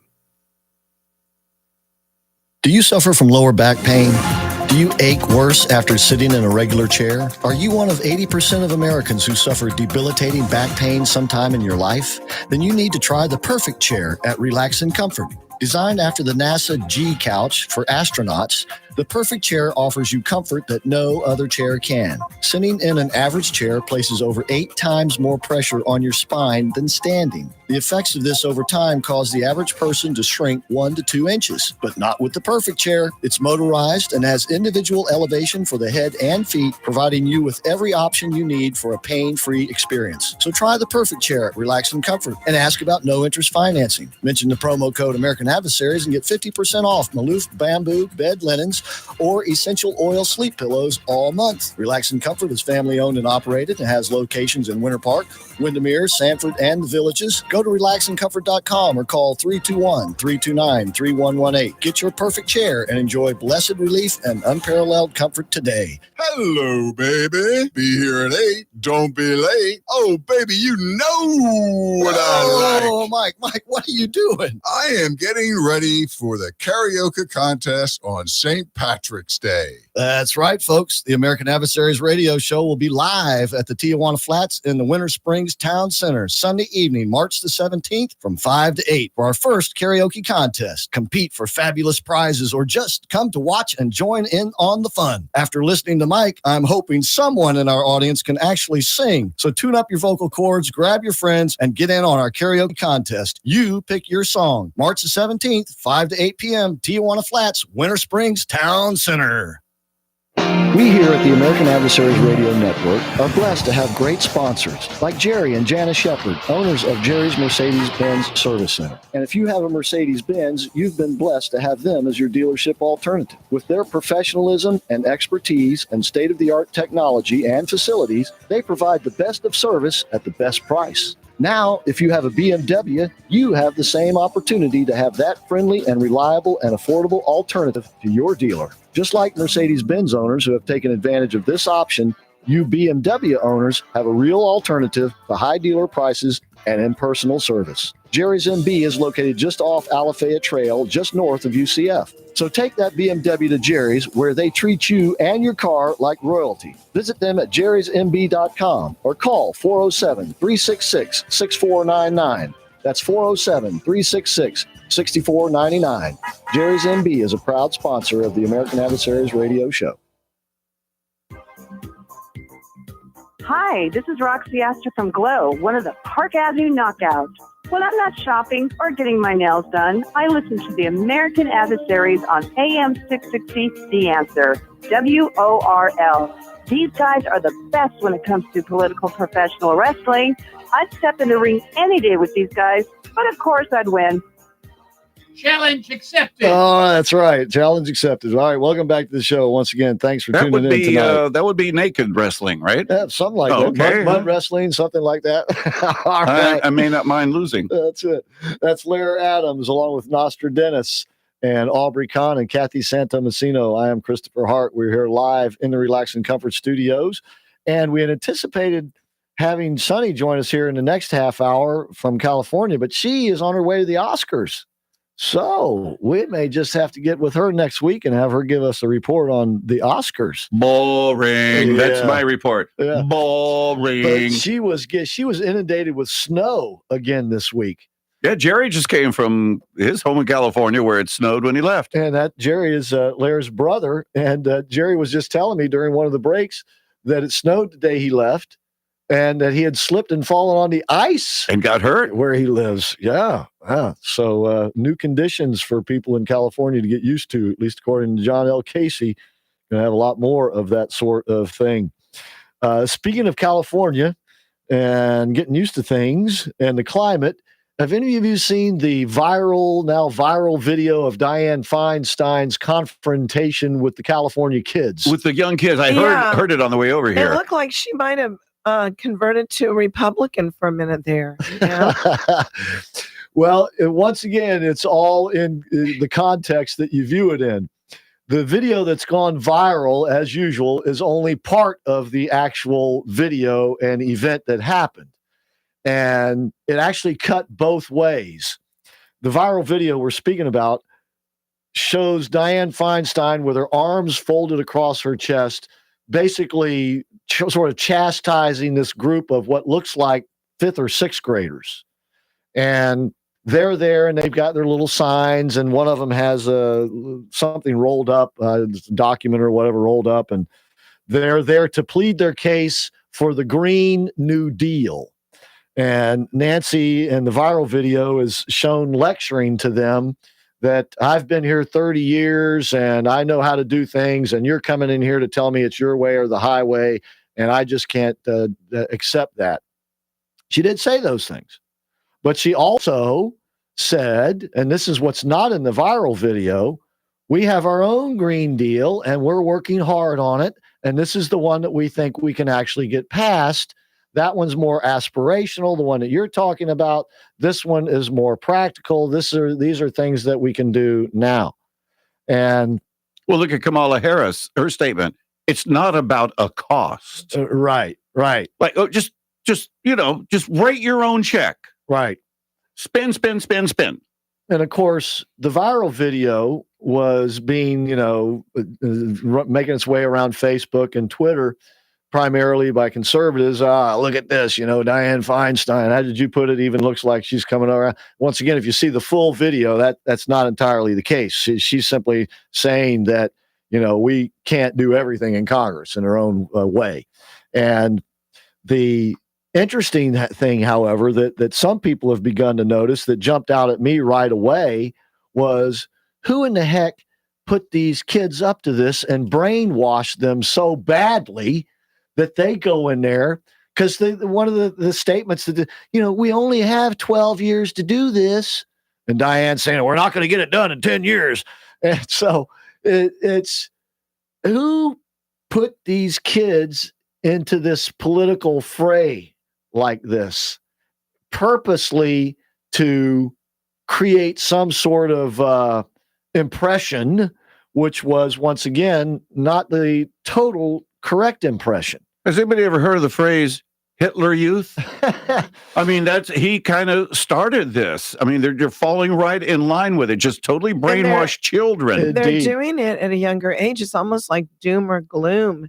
That's how desperate. Ideology. You're right. That's how desperate they are. And it's frightening to do this with children who don't have the capacity really to understand. Oh, a fifth grader can understand the political, ins and outs of all this. Yeah. No, they can't. See, a fifth grader can't even comprehend 10 years. The kid's only been alive a little over 10 years. They don't really have any comprehension of what can and can't be done in that length of time because that's why they can't vote, Chris. Exactly. They're not mature enough. Right. But your point about the Hitler Youth, though, is right on the money because one of the things that the Hitler Youth was charged with as well was tattletaling on their parents. Oh, yeah. Yeah.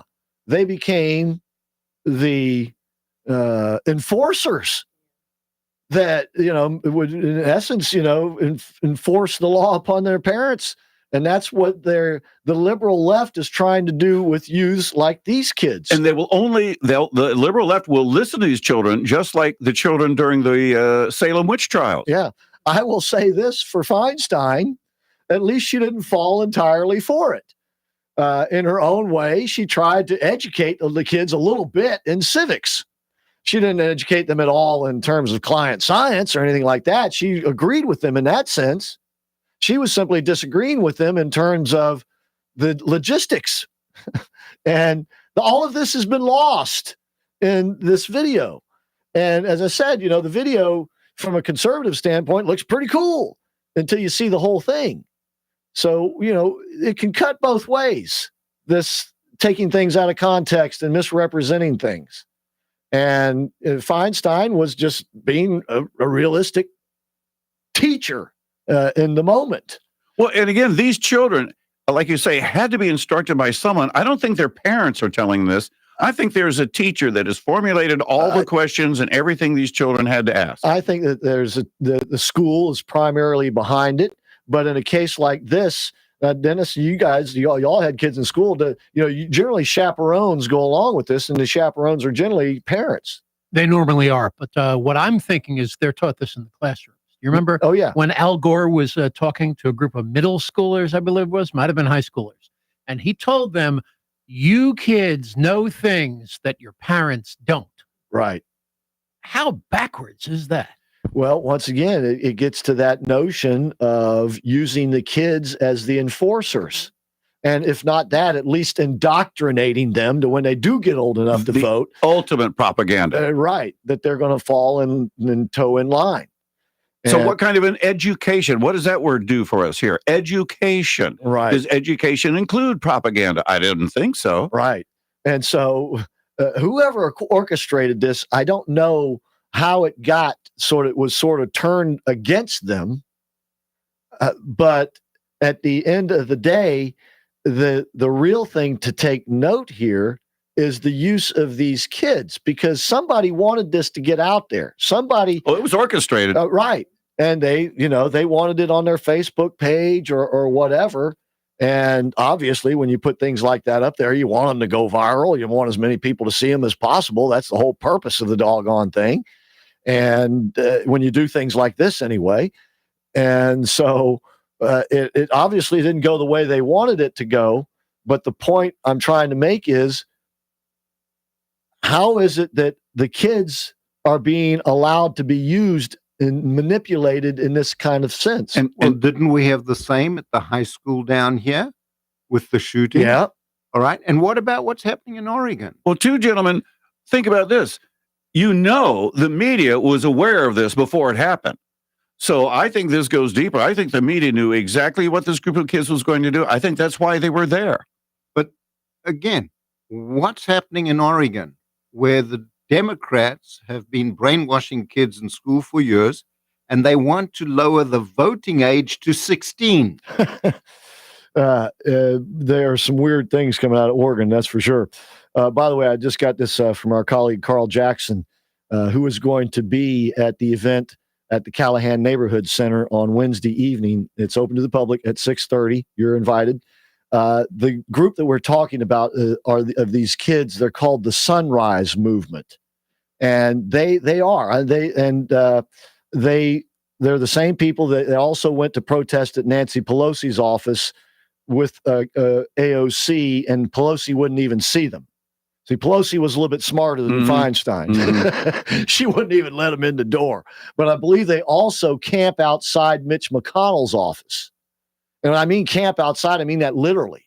That they like roll out sleeping bags and sleep there. Yeah, you're talking about the Mitch McConnell's office that Ocasio-Cortez couldn't find with her group of reporters, even though he's been at that office ever since he's been in office. Yes, indeed, that same office. But this Sunrise Movement, once again, they're using these kids to push this notion because, it's going to be their world that they're inheriting. And according to Ocasio-Cortez and these others, there may not be a world left to inherit. No, because it's going to be dead in 10 years, remember? Right. Well, but I remember she's just reiterating what our friend Al Gore said 20 years ago. Right. It's the same thing. It's the same line. Well, 20 years ago, Al Gore said we only had 10 years left. Exactly. So now, it's all gravy. So I thought his now we for sure only have 10 years left. Yeah, I believe his exact scientific phrase, Dennis, was, "The sky is falling. The sky is falling." That's about the size of it. These people are Chicken Littles, and the problem is we are going to face climate challenges, but it is not going to be due to human activity, which is going to make it, because there are going to be enough people claiming that it's going to make it that much more difficult to deal with these challenges. And this is what John L. Casey was trying to point out. And that is that when the earth goes into a cooling period, life becomes much more difficult than when it's in a warming period. And you pile on top of that, these misnotions promoted by politics, it's going to make it extremely difficult to deal with the hard times. And his point was prepare. Exactly. Don't avoid it and try to put blame on it in something that you can't change or alter. If we quit using all fossil fuels, it's not going to affect anything one bit. It's still going to happen. As a matter of fact, you could eliminate the entire economy of the United States of America, and it would barely show up on the temperature scale. But if you stop cow flatulence, then the earth will be perfect again. Now there's more people on earth than cows, right? Right. I guess our flatulence doesn't matter.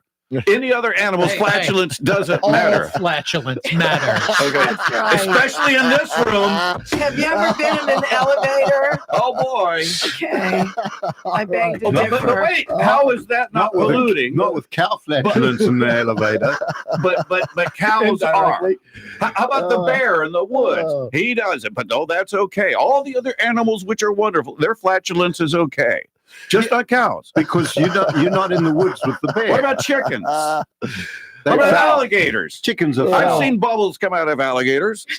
Like I say, ladies and gentlemen, we have bullet points when we come in here, but we really never really know where the conversation is going to go.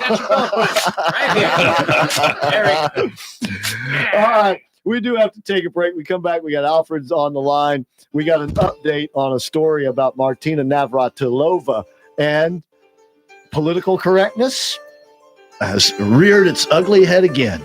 All right, so stick around for more of the American Adversaries. We'll be right back. Reared? Well, you've heard the horror stories. The couple comes home from shopping. Oh my gosh, there's water pouring out of the ceiling fan in the living room. Henry, quick, grab a bucket. My new wood floors. They're ruined. Gosh, I wish we had this home inspected before we signed on the dotted line. This is Aubrey Kahn of Firm Foundation Home Inspections. Buying a home is the biggest investment you'll make. You have to know what you're getting into. Henry and June now have a nightmare on their hands. Don't let that happen to you. Call Firm Foundation Home Inspections before you sign on the dotted line. We'll inspect the property from roof to foundation with the latest technology to know if there are any leaks or electrical problems. You'll get a detailed report, and at Firm Foundation, we warranty our work, ensuring your peace of mind. Don't make that big investment without calling the home inspector that more realtors use. Firm Foundation Home Inspections. Call 321-624-0254 or go online to orlandoshomeinspector.com. Come on in. It's Art Linkletter's house party. From CBS Television City in Hollywood, Art Linkletter's house party, presented by Lever Brothers Company, makers of Surf, the all-purpose detergent. When things are really clean. All right, that was from the old Art Linkletter show. Do y'all remember Art Linkletter? Do you ever watch that? I loved it. I was a kid. One of the most fun parts of the Art Linkletter show was the kids say the strangest exactly. things. Yeah. You remember that? Yeah. And they were cute. He would get like 4 and 5, 6-year-old kids and ask them questions, and they would have, the simplicity and the honesty of a child, answering a question of substance, in a hilarious fashion. So Ocasio-Cortez could be on this. She probably was, yes. Anyway, that was in tribute to the kids who are the Sunrise, what are they called again?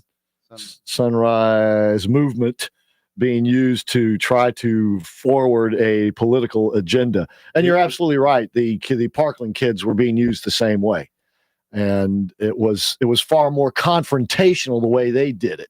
Now, these kids are being confrontational. What's interesting, though, is that they're spreading this around a little bit, that they're not just harassing Republicans. Like flatulence. Yes, they're harassing Democrats as well. All right, let's go to Alfred on the line. Hey, Alfred, how you doing tonight? All right. Good. There's a movement in Europe with this young lady. She's from Sweden. Her name is Greta Thunberg, I think is her name. Maybe Nostradamus can look it up there with his with his phone. Yep. And you'll see that she talked in Parliament in Sweden, and she has the movement. And I think now instead of the yellow jackets and adults, there's the yellow jackets and teenagers in France, moving the movement of climate change.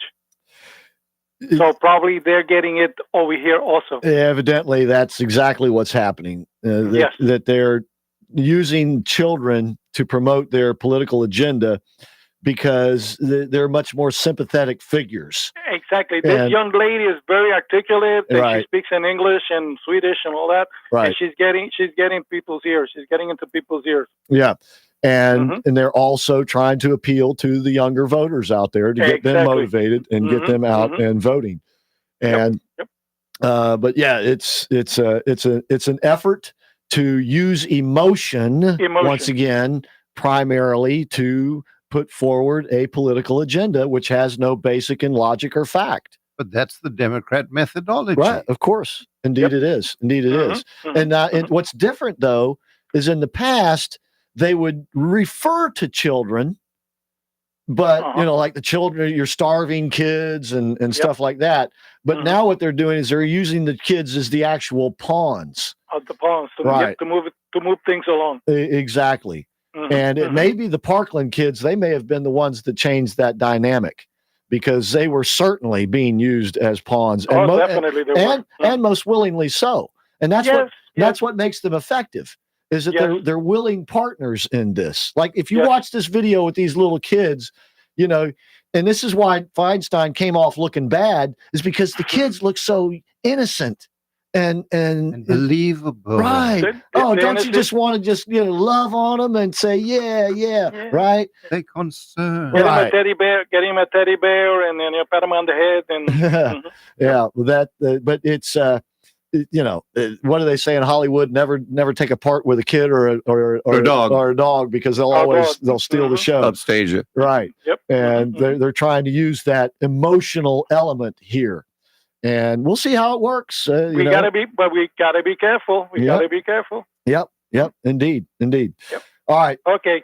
Thank you, Alfred. And isn't there something? God bless you. Yeah. Isn't there something a little insidious about doing that with children? That was my point. That I guess was the word. It's I a was form looking of for. abuse. It is. I indeed. feel. I think it is. Exploitation is what it is. Yeah, exploitation. Perfect word. Exploitation. Brainwashed the kids. They're programming them too at a younger age. You thought this was pretty much in the academia world. College. It's happening with young kids now. Right. Indeed. They're not teaching children how to think. They're teaching children primarily what to think. Well, all of those kids' teachers came from this same academia that is pushing it. They pushed it on them, and now they're pushing it on the younger kids. Yeah. If I'm not mistaken, this sunshine movement is from California. These kids are from California. And that's one reason why they went to Pelosi and to Feinstein is because I think one of the arguments one of the kids was using is, we're your constituency or something like that. And one of them said, well, we will be voting. And she said, how old are you? And you can't vote yet. And I mean, it was a little back and forth there. But like I said, if you see the whole thing, Feinstein was simply telling them, look, this is how we do things in Congress. We can't do things the way you want them to be done. Now, it was that I'm putting it in a nutshell, but that's what she was trying to do is say, look, we're already doing what we can do in Congress. What you're asking us to do, we can't do.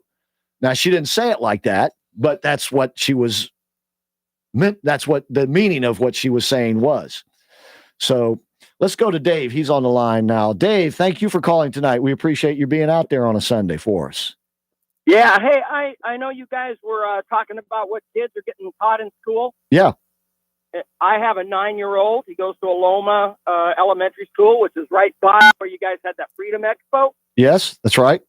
And so every time I go over his homework, and sometimes it's appalling what they're teaching these kids. They're rewriting history, basically. They were teaching my son that they wanted the Civil War, that they wanted it to happen, and that the president wanted them to attack Fort Sumter. Talking about President Lincoln at the time. Yes, they said Lincoln wanted the South to be the aggressor and attack Fort Sumter, and that was his plan. Well, I don't believe Lincoln wanted a Civil War at all. I think he would have loved it if they would have negotiated. But in school, they're teaching him that he's the bad guy. The founder of the Republican Party is now the bad guy, and he wants freeing the to start slaves. the Civil War. Right. Yeah. This is their methodology, and that is to take our founders and misrepresent them to make them look bad, and that way make our country and the Constitution look bad. And what do you exactly? They're trying to undermine the Constitution primarily. How do you deal with that when you see that, Dave? Well, I just try to tell my son there's two sides to every coin, and that you're going to get the government's version of the government's rules. The government schools don't teach the government rules. Right. Dad's going to have to teach you what they're supposed to be doing. Right. And so then we go into that, and he's avid with the Constitution, and we've given constitutions to all the kids in his class. Hey, that's awesome. That's awesome. Listen, first of all, if you don't mind, I'd like you to stay on the line and give Jeff your information. I'd like to send you a gift certificate to Tijuana Flats and Cafe Positano, but also a gift certificate to Dino Rento's studios where you can get an oversized Constitution. Maybe you can put it on your son's wall or something like that, or you can get something else. That with would it. be awesome. Yeah. But primarily, I think the thing that you're doing right that I would recommend to all parents, and that is to go over your child's work. Absolutely. That the school is giving them. And that if they're teaching them something wrong, obviously you want to use that as an opportunity, as a lesson in life for your child. As you just put it, that there are two sides and that you need to look at both sides to really understand things, and that people are going to be motivated not to give you both sides. Right. And this is one of the most eye-opening things that's ever happened to me. Another one was my son's really bright. He's like a year ahead, and he's like 9 years old. He's doing like 7th grade math. But cool. In order to be in the special classes, the advanced classes, they started them out with you had to buy a little laptop for the kids, right? Well, they put a program on there where they know every keystroke that these children are doing. Right. And I guess it's under the guise that you're going to keep them in the right areas. But honestly, they are taking the data from the brightest kids in school and harvesting it. Well, they know what the kids want for Christmas. They know what the kids, anything they do on their little laptop, the government now has that information to help them make their decisions. And just so you know, I don't know if you know, David, but most of those laptops come with a camera attached. So get yourself out some masking tape and put it right across the top of that monitor. Yeah. I agree. But that's what you're doing. You're absolutely right. They're data mining on these children of ours, and who knows what they're going to do with that information. And now the education system is part of it. Yeah, indeed. Yeah. It's like our medical system has been brought in to data mine information for the government as well.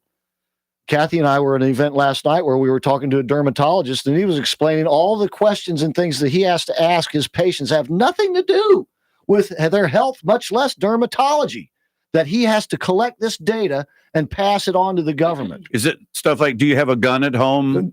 Things having to do with that, things having to do with relationships, all kinds of weird stuff.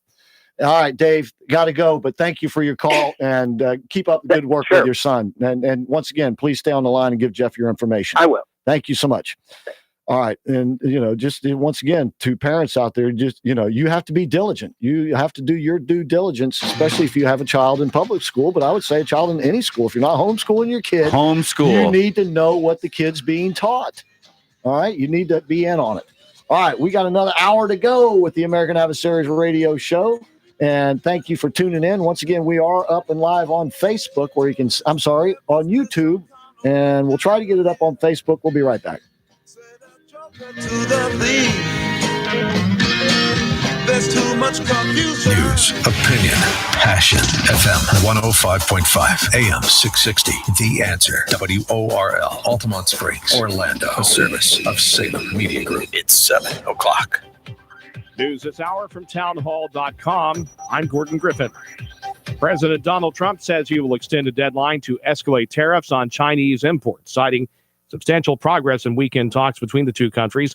The president tweeted Sunday that there had been productive talks, adding that I will be delaying the U.S. increase in tariffs now scheduled for March 1st. Mr. Trump says that if negotiations progress, he will meet with Chinese President Xi Jinping at his Florida resort to finalize an agreement. House Democrats have introduced a resolution to block the national emergency declaration that President Trump issued to fund his long-sought wall along the U.S.-Mexico border.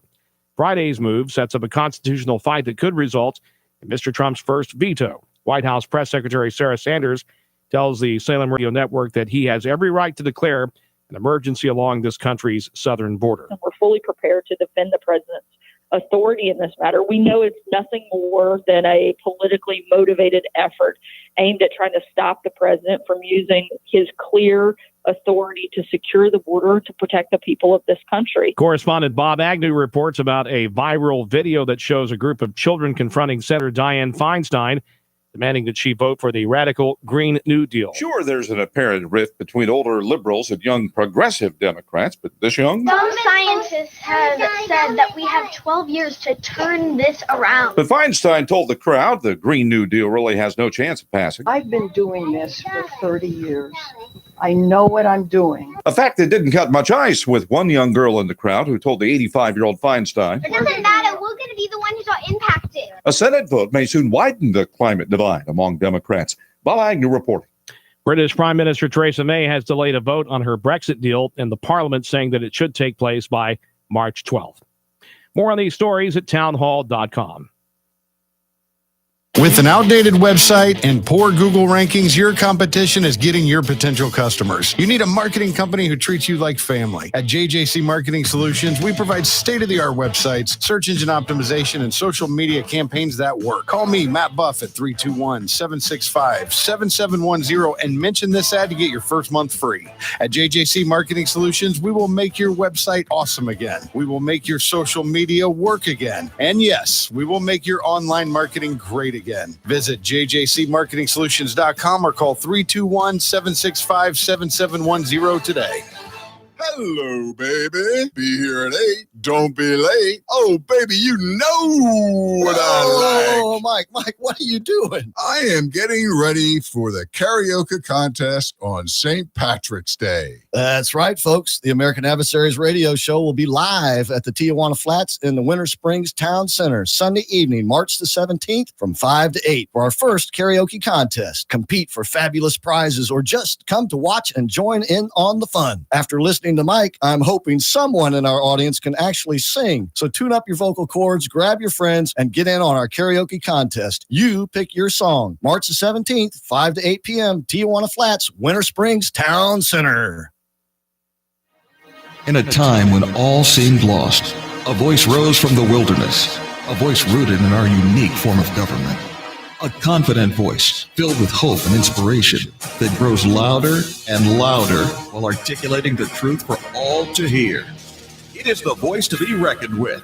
It is the American Adversaries radio show, featuring your host, political scholar and philosopher Christopher Hart, co-host South African American patriot Aubrey Kahn, News Talk divas Kathy Santamassino and Patricia Summerlin, and more. Now sit back and enjoy the American Adversaries. We've got the right to choose it. There ain't no way we'll lose it. This is our life. This is our song. We'll fight the powers that be just. Don't pick on destiny, because you don't know us. You don't belong.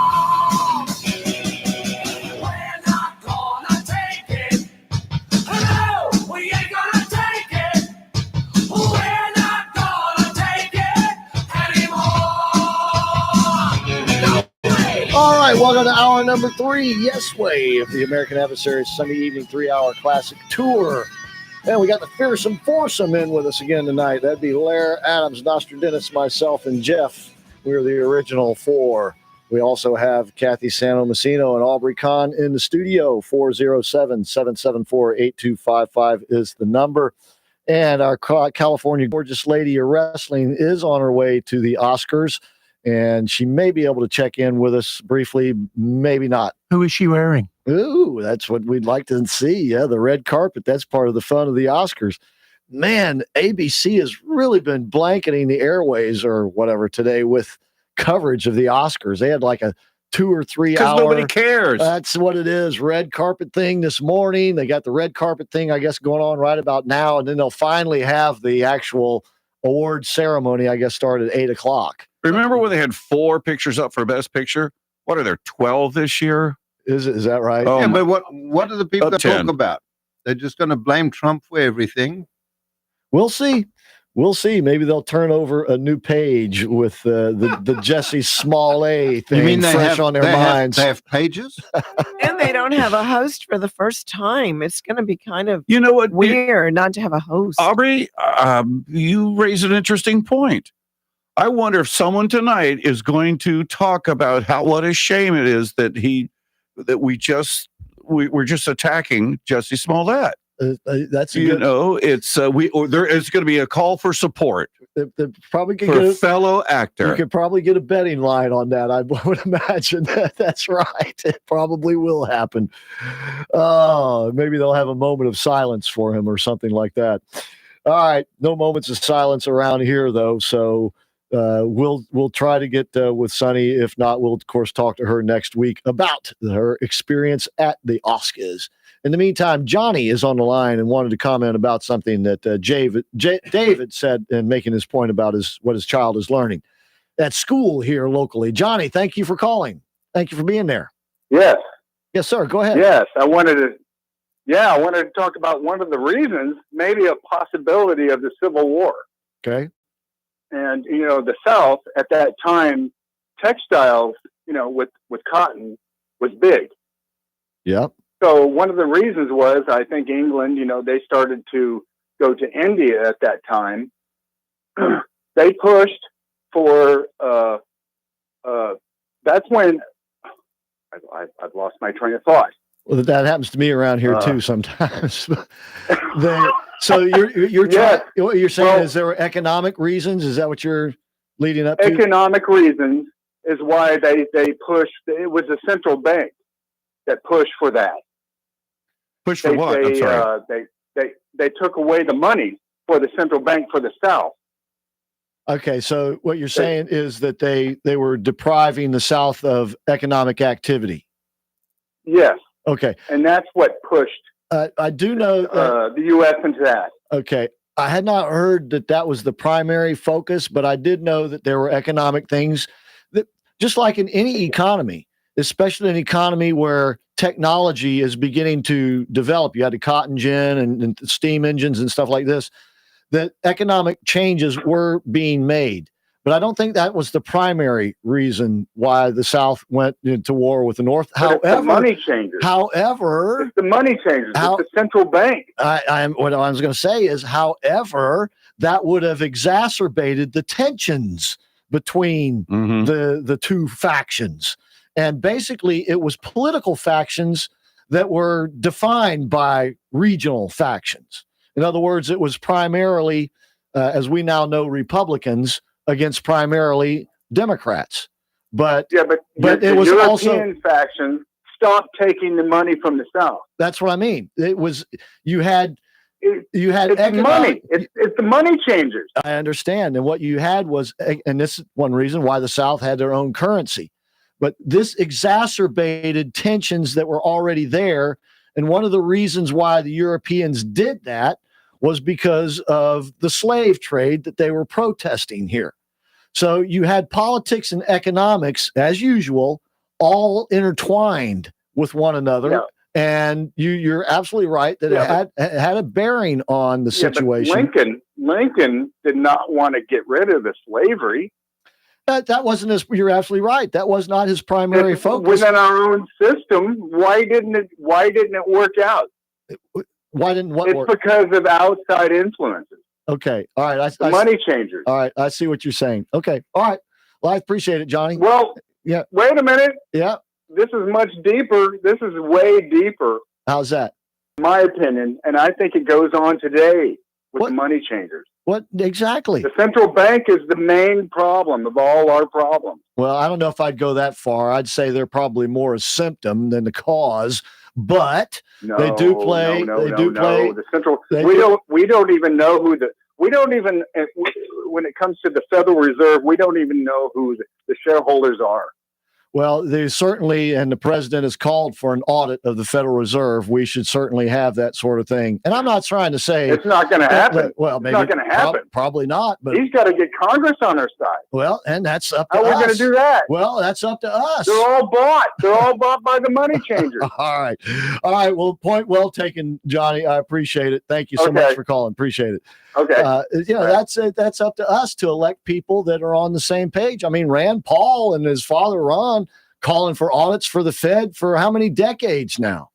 And so it's not as though that there aren't some people aware of the situation, just not enough in the right place to do something about it. But that's where we come in. As I've said, we have an opportunity in 2020 in the sense that because we did lose the House of Representatives, that was the bad news. The good news is the people that are left there are solid Trump supporters and would be behind exactly what Johnny was just talking about, auditing the Fed, trying to find out who these people are and what they are doing. But until the president gets more help, that ain't going to happen, as he said. What would the Democrats have to say as against auditing the Fed? Well, what would their thing be? Oh, we're afraid to find out something we've been doing? Indeed. Anybody that wants a deep state doesn't want the Fed audited, because the Fed is a major tool of how the deep state plays its hand. Where they hide their money. Right. And so you're going to have people on both sides of the aisle. And this is what he was saying is never going to happen, because you got people on both sides of the aisle who are right there and want to take advantage of it. Want the deep state.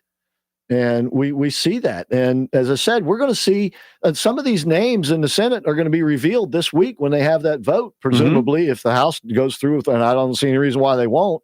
And here they're going to do it right as the president, once again, is on his way out of the country to conduct foreign policy, major foreign policy. Used to be a time in this country that when the president did this, they said politics stopped at the water's edge. Sure. In other words, when the president went overseas, you kind of cut out the domestic stuff until he got back, and then you could go right back out. Now they're chomping at the bit. Now they want to do it while he's gone. Yep. And that's, if you remember, each time the president, with the exception when he first took office, but correct me if I'm wrong, each time the president has gone on a major foreign policy mission, Mueller investigation has revealed something while he was away. They have indicted somebody or done something to grab attention. They did it when he met with Putin over there. Yep. They did it when he met with Kim the first time. They did it when he was over in Poland. And now they're going to do it again this week. And this, as I said, this is not traditionally the way things have been done, but of course, when it's presidential. And by the way, they kind of quit that tradition with George W. Bush. When he would go overseas, they would still, trash on him. But they have really piled on with this president and make a point of doing it while he's out of the country as well. So, to get back to what Johnny was talking about is that. And this is something that Marx said, and that is that economic tensions drive history. And that's, in essence, what he was saying. These economic decision makers cause us to have. Economic tensions underlie most all of history. Revolutions, whatever. Civil wars. Look what's going on in Venezuela. That's economic tensions being played out in the form of socialism, having taken the place of a far more free market capitalist system. But it is nonetheless economic tensions, and those economic tensions are going to bring about some sort of change down there. That country is in the process of change. What it will change into is yet to be seen. But it is in the process, the throes, you may say, of change. And it's obviously a very painful process, but it oftentimes is in history. And it was in case of the Civil War with our own history. Even to this day, correct me if I'm wrong, Dr. Dennis, I think you checked on this recently, more Americans were killed in the Civil War that have been killed in all other wars that we've engaged in. I believe so, Absolutely. yes. Yeah. Absolutely. Even to this day. I mean, we're closing in on it, but even to this day. So certainly economic tensions play a role. And this is what the Democrats are playing off of, and all of this stuff that they're injecting all of this emotion into. They're trying to take the economic imperative. No, Dennis, you're going to say something. Well, I was just going to say, probably something to do with what Dennis was going to say is, especially when you hear Democrats compare the Gulf War to the Vietnam War. The Gulf War, we lost less than 3,000 people. The Vietnam War, 70,000 plus.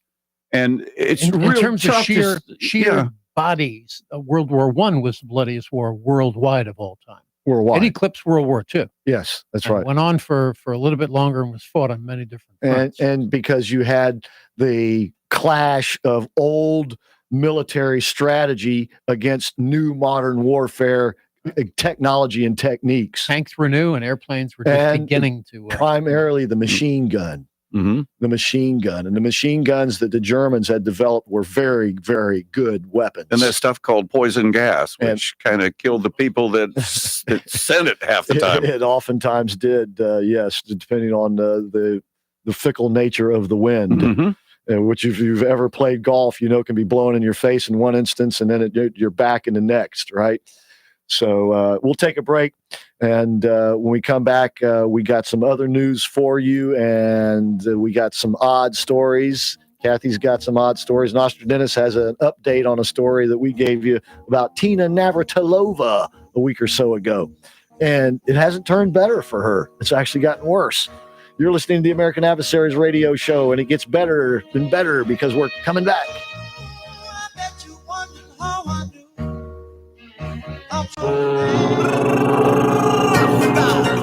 Marilee here from Vacation Travel Planners, a member of Cruise Planners with the latest vacation deals. Like Bahama cruises from $249 per person. Or how about a 7-night Alaska cruise from $649 per person? On Celebrity Cruises, book a balcony or higher on a 7-night select Caribbean, Europe, or Alaska sailings and receive specialty dinner for 2. Get free prepaid gratuities on select sailings with Oceania Cruises. Sandals and Beaches all-inclusive resorts are up to 65% off. Get free prepaid gratuities on select Avalon Waterways River Cruises. Give us a call at 321-251-4777. That's 321-251-4777. Or visit us at vacationtravelplanners.com. Keep listening to the American Adversaries for new travel specials every week. Bon voyage! Nearly everyone loves Italian food, but those people who love true, authentic Italian go to Cafe Positano. It's because owner and chef Pasquale Barba offers home-cooked food from his hometown, Positano, Italy. He is Italian. Local fresh items are combined with rare ingredients imported only from Italy, along with generations-old family recipes. Whether it's pizza or those delicious daily specials, taste for yourself at Cafe Positano, 4 miles west of I-4 on 436. 407-774-8080. The most authentic Italian food in Central Florida. For most Floridians, our home is our biggest investment. If you are shopping for a new home, vacation home, investment property, want to remodel your home, or need to refinance your existing home loan, you need the very best mortgage professionals working for you to make your American dream come true. I'm Mariah Lee with Patriot Home Funding. And regardless of your mortgage needs, Patriot Home Funding has just the right loan for you. All of our loan products offer the lowest possible fixed rates. We don't charge annoying and expensive junk fees, and you get the very best service and care from me and the rest of our experienced all-star team. Contact us today for a quick, easy, and free pre-qualification. You can call us at 877-377-8123 or visit us on the web at myphf.com. At Patriot Home Funding, we finance the American dream. Patriot Home Funding is a licensed mortgage broker in the state of Florida. NMLS 171699 and is an equal housing lender.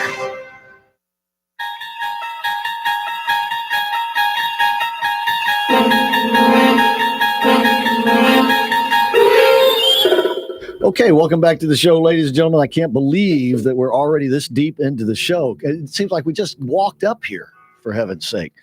All right, it is time for Sunday's Odd Stories. Don't you dare say that, Aubrey Kahn.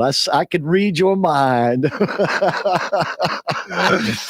time for Sunday's Odd Stories. I had to hold my tongue. With Kathy Santomassino. You better. Well, the Sunshine State had a bumper crop of weird stories this week, starting with a Florida golfer said she was able to avoid a penalty thanks to a confused alligator that snatched her ball out of the air. Joanne Sadowski said she was playing with her husband, Len, in a couples tournament at the Bonita National Golf Club when she had a bad tee off on hole 2.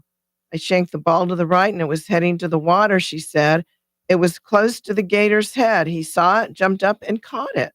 I hope this is on video. Anyway, the hungry gator's mistake earned Sandowski a free drop. It saved me from a hazard penalty, she said. But her free drop, unfortunately, wasn't enough to win the tournament. Alligators in the Bonita Springs area have been known to display unusual behaviors in the past. One of the reptiles was caught on video last June taking a rare swim in the ocean. And I believe it is alligator mating season 2, and they get a little frisky. Was that gator's name by any chance Bogey? No. Oh, okay. And then we have this. A Florida donut shop is celebrating its grand opening with a $100 donut containing 24-karat gold and Cristal champagne. Warren Dela Cruz, a pastry chef at Enter Through the Donut Shop in Miami Beach, said the gold Cristal Oob donut is loaded with luxurious ingredients. It's created from a base of oob. I'm not sure what oob is. If any of you callers know, let us know. It's spelled UBE. I'm not sure I want to know what oob is. Which is a sweet purple yam from the Philippines, he said. Within the oob mousse, we suspend little bits of Cristal jelly, basically Jell-O shots made from Cristal. We cover it with Cristal icing. He airbrushes it with some gold, and then he gilds it with about 6 to 9 sheets of edible gold. Does this sound appetizing to you, Chris? Not much. I'd rather wear it than eat it. But anyway, in case you're wondering the cost, the donuts run $100 a piece or $1,000 for a dozen. And a Florida church is drawing attention for a weekly service welcoming some unusual parishioners. Dogs. You know, dogs spelled backward is God. Right. But Father not Albert... dogs. That would be Scod. Dog. You know what I'm saying. Father Albert Cutie, that's really his name. Okay. Rector at St. Benedict's Episcopal Church in Plantation, said the facility has been holding dog-friendly 6 p.m. Saturday services for about 10 years. He said the canine congregants are remarkably well behaved while sitting in the pews, not paws, with their owners. And we sometimes have 10 to 12 dogs at a time, Cutie said. You never really hear them much unless they encounter each other after communion, and then they begin to bark at each other. But everybody expects that. Cutie said the services are particularly attractive to people who live alone with their pets. He said other types of pets are welcomed into the church once a year for a blessing of the animal service. Why wouldn't they be welcome in God's house? He said. They're God's creatures. I totally agree. And the number of people living alone has spiked, especially among young adults. Did you know just in the past 10 years, the share of U.S. adults living without a spouse or partner has climbed to 42%, up from 39% in 2007, when the Census Bureau began collecting detailed data on cohabitation. And there are some psychologists and psychiatrists who think that has to do with the rising suicide rate. What, people living alone? Yeah. Could be. Well, firefighters in Florida came to the rescue of a puppy who spent most of a day trapped in wet concrete that was slowly drying around him. Palm Beach County Fire Rescue said the puppy, named Benji, was stuck in wet concrete for hours before firefighters arrived to help. The Station 17 crew and a CARES community assistance team chipped away at the concrete to free the canine. Crew slowly chipped away at the drying concrete bit by bit and were eventually able to free Benji, safe and sound, according to the department. No word as to whether the canine will be renamed after the incident, but my choice would be C-Max. Or Rocky. It reminds me of an episode of The Simpsons. Do you remember this, Nostradamus, when Sideshow Bob and his brother are building a dam for Springfield? And Sideshow gets called out because Sideshow is overseeing the construction. He gets called out by the guys doing the concrete work. Come see Mr. Terwilliger. Gooch got covered up with concrete. Gooch was the guy's dog.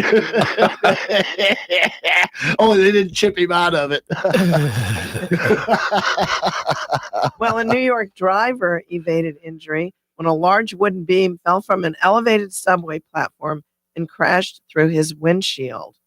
Mahoob Lodi, an Uber and Lyft rideshare driver, said he was driving underneath the 7-train line last Wednesday afternoon in Queens when the beam crashed down through his windshield. Lodi said the beam could have killed someone if they had been sitting in the passenger seat, but he escaped with a minor arm injury and some cuts from the shattered glass.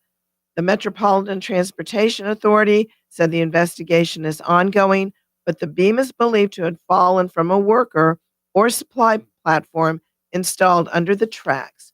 The tracks and station appeared to have not been damaged in the incident, and subway service was not interrupted. That's kind of like that story. Did you hear that about the plane that crashed? What was that in Winter Haven yesterday? Yeah. It did like nosedived into a house, into a bedroom where a 17-year-old girl was in the room. Scary. And she survived with minor scratches and scrapes. What about the pilot and people on board the plane? I believe the pilot was killed, and I think there might have been one other passenger who was injured. But there were other kids, but they happened to be outside. But the girl was in the room where the plane came in. She's going to be traumatized. Or she's going to be very religious the rest of her life. One or the other, that's for sure. This next story, I'm not sure if I should dedicate it to Aubrey or Chris. Look out, Aubrey. A British nudist group is organizing an attempt at breaking the Guinness World Record by having more than 100 people ride a roller coaster naked. British Naturism said it is hoping at least 103 people will participate in the March 2nd attempt to break the record for most naked riders on a theme park ride at Blackpool Pleasure Beach. The current record was set in 2010 when 102 naked people took a ride on the Green Scream roller coaster at Adventure Island in Southend-on-Sea, Essex, England. The new attempt will take place on the notoriously bumpy Grand National roller coaster. The group is asking prospective participants to register in advance through British Naturism or the theme park. I'm sure they have a website. Participants are being asked to bring a bathrobe, flip-flops, or tennis shoes, a towel to sit on, and a bag to store their clothes. The record attempt will be followed by a skinny dip event at the Sandcastle Water Park, which will allow people to ride the water slides in the buff for 3 hours. And also, I recommend they bring some suntan lotion. To quote the Seinfeld episode, do they know about shrinkage? Okay. All right. Well, a Chicago man's marriage proposal gained the attention of more than just his girlfriend when he spelled out the words in giant letters in a park. The huge message, "Marry Me," was spelled out in the snowy grass of Maggie Daley Park in downtown Chicago using 45 feet tall and 31 feet wide letters. Bob Lempa, the man behind the proposal, said he originally planned the stunt for Valentine's Day, but he was foiled by a lack of snow. Lempa instead ended up etching the huge letters last Tuesday in a spot he knew would be visible from the 37th floor of the Blue Cross Blue Shield building, where his girlfriend Peggy would be at work. Baker, who accepted the proposal, said the big message came as a huge surprise. The question is, how many other women looking out of their windows of that building see this down there? Who's going to marry me? Well, who's this guy? And they get on their phones with their boyfriends. Yes, yes. Ay. All right, we got to take a break. Come back. Kathy's got some more stories. Nostradamus has the update on Martina Navratilova. Lair's got his closing comments ready to go as well. So we got a lot yet to do here tonight. Then you got Mark Walters. Yeah, and I just saw on Aubrey's phone, the embattled Virginia governor accused of wearing blackface. Maybe he can get Jussie Smollett's job. They can exchange places. All right, we'll be back in just a few minutes. Once again, you're listening to the American Adversaries, and please do follow us and like us on our Facebook page. That's American Adversaries on Facebook, and there's been some pretty good stuff up there, and it's gotten quite a bit of attention on old Jussie. With SRN News, I'm Gordon Griffin. President Donald Trump says he will extend a deadline to escalate tariffs on Chinese imports, citing substantial progress in weekend talks between the two countries. The president tweeted Sunday that there had been productive talks. Mr. Trump says that if negotiations progress, he will meet with Chinese President Xi Jinping at his Florida resort to finalize an agreement. Pope Francis has closed out his summit on preventing clergy sex abuse by vowing to confront abusers with the wrath of God, end the cover-ups by their superiors, and prioritize the victims of this brazen, aggressive, and destructive evil. But his failure to offer concrete action plans to hold bishops accountable when they fail to protect their flocks has disappointed survivors who had expected more from the first ever global summit of its kind. This is SRN News. Hello, baby. Be here at 8. Don't be late. Oh, baby, you know what I like. Oh, my Mike, what are you doing? I am getting ready for the karaoke contest on St. Patrick's Day. That's right, folks. The American Adversaries radio show will be live at the Tijuana Flats in the Winter Springs Town Center Sunday evening, March the 17th from 5 to 8 for our first karaoke contest. Compete for fabulous prizes or just come to watch and join in on the fun. After listening to Mike, I'm hoping someone in our audience can actually sing. So tune up your vocal cords, grab your friends, and get in on our karaoke contest. You pick your song. March the 17th, 5 to 8 p.m., Tijuana Flats, Winter Springs Town Center. Do you suffer from lower back pain? Do you ache worse after sitting in a regular chair? Are you one of 80% of Americans who suffer debilitating back pain sometime in your life? Then you need to try the perfect chair at Relax and Comfort. Designed after the NASA G couch for astronauts, the perfect chair offers you comfort that no other chair can. Sitting in an average chair places over 8 times more pressure on your spine than standing. The effects of this over time cause the average person to shrink 1 to 2 inches, but not with the perfect chair. It's motorized and has individual elevation for the head and feet, providing you with every option you need for a pain-free experience. So try the perfect chair at Relax and Comfort and ask about no-interest financing. Mention the promo code American Adversaries and get 50% off Maloof bamboo bed linens or essential oil sleep pillows all month. Relax and Comfort is family-owned and operated and has locations in Winter Park, Windermere, Sanford, and the Villages. Go to relaxandcomfort.com or call 321-329-3118. Get your perfect chair and enjoy blessed relief and unparalleled comfort today. We here at the American Adversaries Radio Network are blessed to have great sponsors like Jerry and Janice Shepard, owners of Jerry's Mercedes-Benz Service Center. And if you have a Mercedes-Benz, you've been blessed to have them as your dealership alternative. With their professionalism and expertise and state-of-the-art technology and facilities, they provide the best of service at the best price. Now, if you have a BMW, you have the same opportunity to have that friendly and reliable and affordable alternative to your dealer. Just like Mercedes-Benz owners who have taken advantage of this option, you BMW owners have a real alternative to high dealer prices and impersonal service. Jerry's MB is located just off Alafaya Trail, just north of UCF. So take that BMW to Jerry's, where they treat you and your car like royalty. Visit them at jerrysmb.com or call 407-366-6499. That's 407-366-6499. Jerry's MB is a proud sponsor of the American Adversaries Radio Show.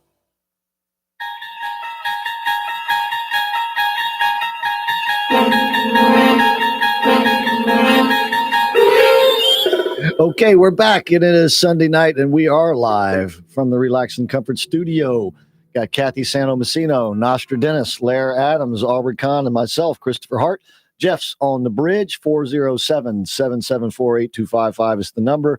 And here's more of the odd stuff. Well, you know, it does smell like the peanut gallery in here right now. But anyway. Excuse me. Love can be transformative, especially after disappointment and heartbreak. But one couple's worst moments quickly turned into one of their absolute best when Brittany Wright and Tyler Tips found out both of their spouses had left them on the same day. The pair met at a leadership convention and hit it off right away, quickly realizing that they were each in bad marriages. Tyler's wife left him, and Brittany's husband asked her to split up by text on the very same day. What happened next? Well, the two talked for 70 days while they went through their divorces. They became best friends and then made things official, this time by saying I do to the right person. So remember, when one door closes, sometimes another door will open with a better opportunity for happiness than you ever thought imaginable. That or the old adage, misery loves company, is true. Yes. Well, this week's Guinness World Record goes to, drum roll please, an Ontario man who donned 260 T-shirts at the same time to raise money for his children's school. Ted Hastings said he was flipping through a Guinness Book of World Records with his 11-year-old son when they came across the record for most T-shirts worn at one time. Not wanting to disappoint my son, we set out to figure out first what record we could possibly attempt, said Hastings. He said he ordered shirts up to 20 extra large from India and made plans to hold the record attempt at a local gym. Hastings said the event raised money for Bridgeport Public School, where his son and 14-year-old daughter attend. Hastings said after putting on the 260 T-shirts, 3 more than the previous record, that the experience was generally awful. I think around 100 shirts mark, it felt like it was possible. And around 150 shirt mark, I thought it was one of the dumber things I've signed up for in a long time, he said. This guy, can you imagine what he looked like? The Michelin Man after the final challenge. I imagine it got pretty hot under all that cloth. Yeah. I'm sure when they asked him a question, he said, He was trying to tell him to stop at about 175. Yeah, really. They just kept pulling I'm him over over. He could have suffocated. It might. Well, a Kentucky man's confusion is going viral after his wife revealed what he got for her for Valentine's Day. And all you guys, listen up out there, pay attention. Harris said she had told Alan the previous night that she wanted tulips for Valentine's Day, right? That seems like a nice romantic gift. When she got up and had her first cup of coffee, her husband said, "Oh, your turnips are here." And I said, "Turnips?" Well, Alan Harris admitted he wasn't paying close attention to his wife's words and thought she was asking for turnips for her garden instead of tulips. Well, I went and got the bucket and put the turnips in the bucket that says "Love You" on it, Alan Harris said. I went in there, got her coffee, and here you go. The remorseful husband said he ended up also getting Nina some tulips plus candy and balloons. Nina Harris said her husband is lucky that she likes root vegetables. And now every Valentine's Day, she can retell this hilarious story. I think he needs hearing I do aids. too. It's something like that. Then next year she can give him beets. Well, a Tennessee police department is seeking volunteers willing to get drunk for a training exercise with drinks and transportation provided. The Coopertown Police Department says 6 volunteers will be treated to a day of drinking to help officers learn to make decisions during traffic stops and DUI checkpoints. Sergeant Parker of the Coopertown Police Department told the Smoky Bar News volunteers can request certain types of alcohol in advance of the late June event, but they shouldn't expect any top shelf drinks. The Cootstown Police Department in Pennsylvania recently put out a call seeking 3 volunteers willing to drink to the point of intoxication for a similar training exercise. The department said the April 4th event will help teach officers how to administer standardized field sobriety tests. I'm willing to sign up for this gig. What about you, Chris? Yep, that sounds like it'd be interesting. Well, a 21-year-old woman has spoken of the unbearable pain she experienced as she gradually became a paraplegic after she got her nose pierced. Last summer, Leanne Diaz from Brazil started to experience chronic pain across her body. A few weeks later, she could no longer feel her legs. Eventually, she lost all feeling in her body from the chest down. She said after several trips to the doctor, she was diagnosed with a Staphylococcus aureus infection caused by a bacteria which can lurk in the nasal passage. In June, a month before she began experiencing the debilitating symptoms, Diaz had her nose pierced. Doctors believe this is how the bacteria had entered her body. Tests revealed Diaz had a blood infection, while scans showed Diaz had pus pressing against 3 of her spinal vertebrae. Oh, God. Dermatologist Alessandra Ramidi said that complications from piercings are extremely rare. However, she stressed the importance of piercing shops being sanitary and clients keeping the sites clean. It remains unclear if Diaz will be able to walk again, but continues to be hopeful and optimistic about her future. And that's SOS News for Sunday, February 24th. And by the way, I don't know if you remember, what's her name? The girl in Baywatch, Pamela Anderson. Yeah. She got hepatitis from a needle in a tattoo parlor. Yeah. So if you're having tattoos or anything done, nope. I don't have a tattoo. Nobody I know does, but they're very dangerous. You're putting that ink and a needle into your body, and the bacteria, you don't know if it's even there because you can't see it. Right. And this poor girl may never walk again. Well, you just might want to make sure you go to a reputable tattoo artist or piercer, I guess you might say. All right.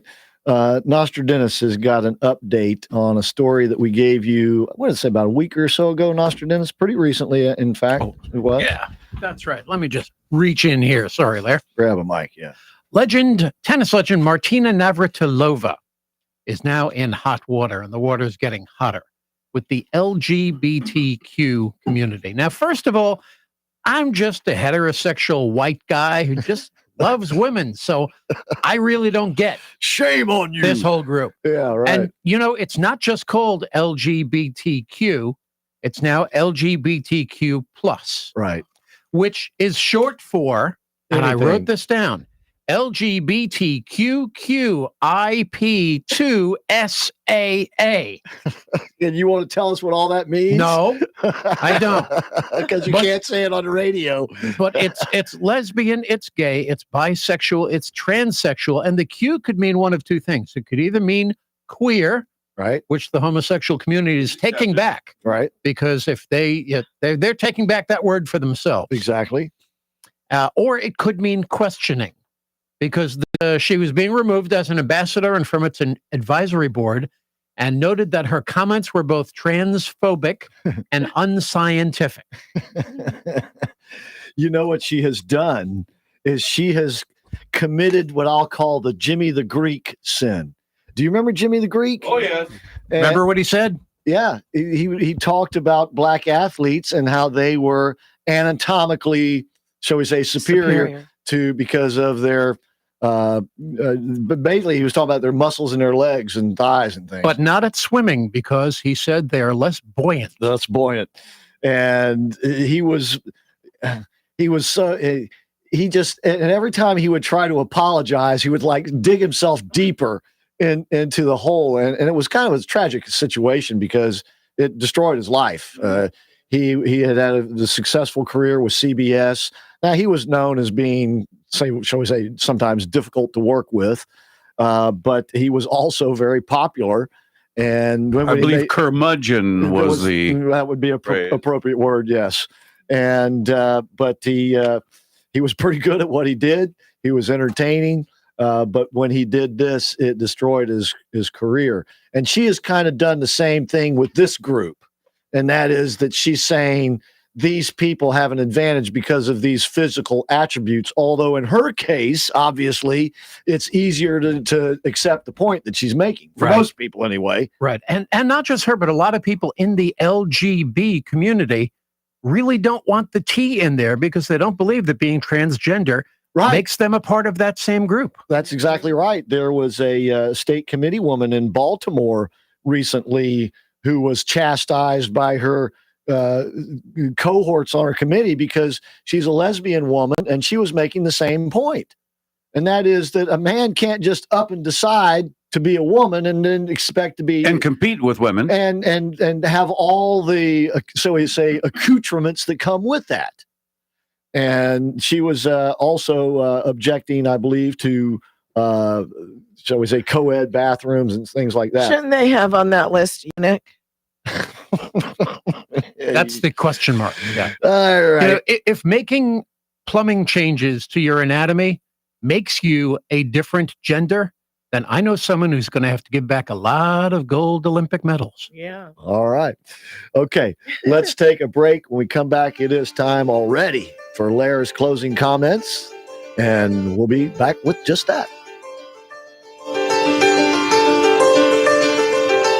You've heard the horror stories. The couple comes home from shopping. Oh my gosh, there's water pouring out of the ceiling fan in the living room. Henry, quick, grab a bucket. My new wood floors. They're ruined. Gosh, I wish we had this home inspected before we signed on the dotted line.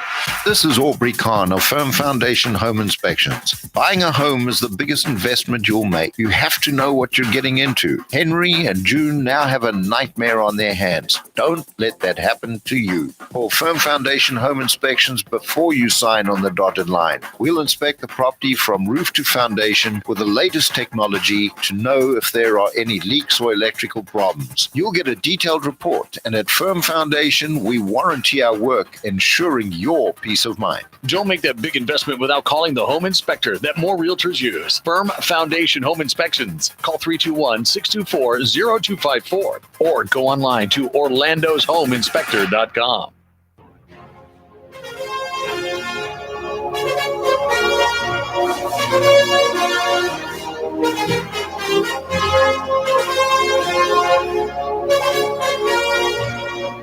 All right, it is time for the final segment of tonight's American Adversaries Sunday evening 3-hour classic tour. Don't forget you have Mark Walters and Armed American Radio coming up next, and they'll take you live until 11 o'clock tonight. In the meantime, it is now time for one of the more popular parts of our Sunday evening tour, and that is Lair's closing comments. Lair, please. Well, as they said in the commercial years ago, parts is parts. Oh, well. Friends, this is your lucky day. Or not. Why do I say that? Because I'm not exactly sure what luck is, or even if it's a good thing. I know we stick that word luck on a multitude of things. Lucky charm, lucky stiff, lucky dog or duck, lucky guy, lucky girl, lucky star, lucky day, lucky kiss, lucky in love, lucky you, lucky me, and luck be a lady tonight. And there's bad luck, dumb luck, and running out of luck. Don't forget, there's the luck of the Irish. What luck? Centuries of occupation, war, and civil war on top of that wacky potato famine. Were they kissed by the Blarney Stone or ground under it? My apologies to St. Patty's Day, but what about those lucky or unlucky numbers? Which are which? Anyway, and who decides these things? 13 is unlucky because the Knights Templar were murdered on Friday the 13th. Why should that damn the number 13? Hey, Valentine's Day is the day we celebrate love. You remember the St. Valentine's Day Massacre? I don't think those killed in a gangland assassination felt the love. They certainly weren't lucky by any means, yet we still exchange hearts and candy and expect nookie on that day. Or should I say, get lucky. Everyone wants to be lucky and win the lottery, especially the mega money kind with the obscene payoffs. And you hear most people who receive large, unexpected amounts of cash often end up broke and friendless. Their world instantly loses normalcy, and the changes, good or bad, last long after the money has run out. You tell me, they have good luck or bad luck? Are the winners of every athletic or political competition lucky? Or are losers merely unlucky? Were the survivors of the Titanic or World Trade Center or any other disaster lucky, while the victims simply ran out of luck? That's a great explanation for death, by the way. Hey, he ran out of luck. It's like gas in a tank. You only have so much luck. I personally have a rather pessimistic view of this whole luck thing. That's the reason I don't gamble. Not very lucky at it. I've been to Vegas several times, not necessarily to gamble, but when I did, I walked away with an anemic wallet. The money I've spent on lotto, which isn't much, would have been far more useful as fertilizer or fire starter. Now, does this make me feel unlucky? Oh, no, not at all. I am so lucky that I am almost ashamed to brag. You see, I have no problem gloating over the enormous blessings I've had bestowed upon me. My rapport with family and friends is a prize, but can be easily ruined by 6 winning numbers. Sure, I could lavish worthless trinkets on my 2-year-old grandson and 101-year-old mother, but the love would evaporate amid the desire for more. My family and friends are my luck, which has made me realize luck is only how you view the outcome and what really makes you happy. And on that note, listeners, all I can say is good luck. Very good, Larry. Very well done. And yeah, sometimes the things that we think are the bad things that happen to us turn out to be the good things in a way. I was so unlucky that that relationship didn't work. Right. Oh, wait a minute. That guy married her, and oh man, look at her now. I got one. I'll take about 30 seconds. Yeah. My brother-in-law, he's a crazy demolition derby driver. Oh, yes. Yeah. He was in an accident in a demolition derby, and a guy hit him in the driver's side door, which you're not allowed to do. Right. He went to the hospital, and the doctor brought out the x-rays, and he said, we have a problem, George. He said, what's the problem? I know the problem. I got a broken arm. Said, no, well, you have a broken arm, but you also have cancer.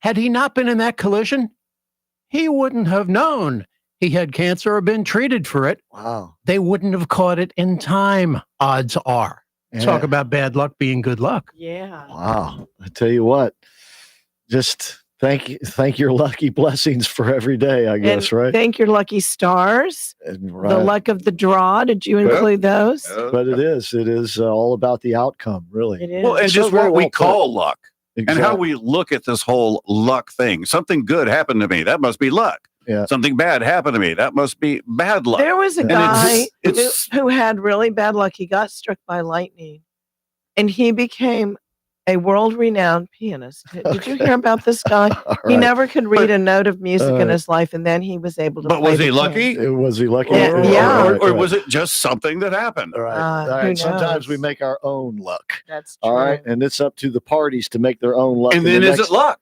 Well, If you make it your own. all right. So the parties can make their own luck, I suppose, by going to the Learning the Black Vote in 2020. What will it take? Community service that's going to be the 27th. That's Wednesday coming up, 6:30 p.m. at the Callahan Neighborhood Center.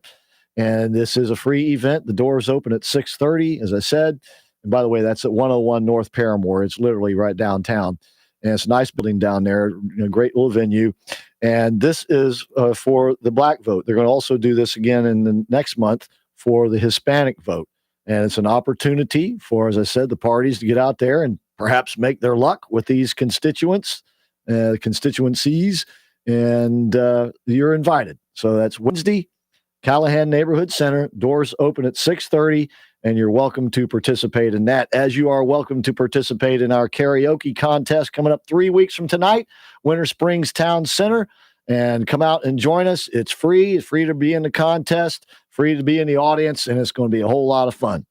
All right, so the president has proposed, and it will happen on July the 4th, a parade and celebration in Washington, D.C., and it is to be called the Salute to America, and it's all about celebrating America. So we're going to leave you with this tune once again tonight by our dear friend Lloyd Marcus. You can get this CD. It's called God, Country, and Love with this tune called Celebrate America on it at his website, lloydmarcus.com. So celebrate America. Night, everybody. Good night. When times are hard, we've got to stick together. Hold on to the things that are real. 'Cause we've survived through every kind of weather. And the love in our hearts, no one can steal. We live in a land blessed with freedom, for which many brave have fought and died. So let's celebrate the values that money can't buy. Let's celebrate America. Let's celebrate our families. Let's celebrate our home. Let's celebrate the things that make us whole. Let's celebrate our spirit. Let's celebrate our goals. Let's celebrate the will to carry on. So let's celebrate the values that money can't buy. Let's celebrate America. This land of ours was built on courage. Americans never yield. We always strive to make things a little better. It's part of the heritage we feel. And though we come from many different nations, our colors are red, white, and blue. So let's celebrate the values that money can't buy. Let's celebrate America. Let's celebrate our families. Let's celebrate our home. Let's celebrate the things that make us whole. Let's celebrate our spirit. Let's celebrate our goals. Let's celebrate the will to carry on. So let's celebrate the values that money can't buy. Let's celebrate America. Let's celebrate our family. Let's celebrate our home. Let's celebrate the things that make us whole. Let's celebrate our spirit. Let's celebrate our goals. Let's celebrate the will to carry on. So let's celebrate the values that money can't buy. Let's celebrate America. Celebrate family. Celebrate America. Celebrate freedom. Celebrate America. Celebrate the spirit. Celebrate America.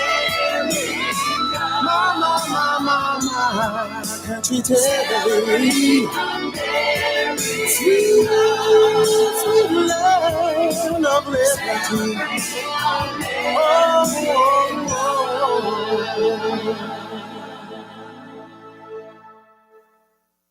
News, opinion, passion. FM 105.5, AM 660. The Answer. WORL. Altamont Springs, Orlando. A service of Salem Media Group. It's 8 o'clock. News this hour from townhall.com.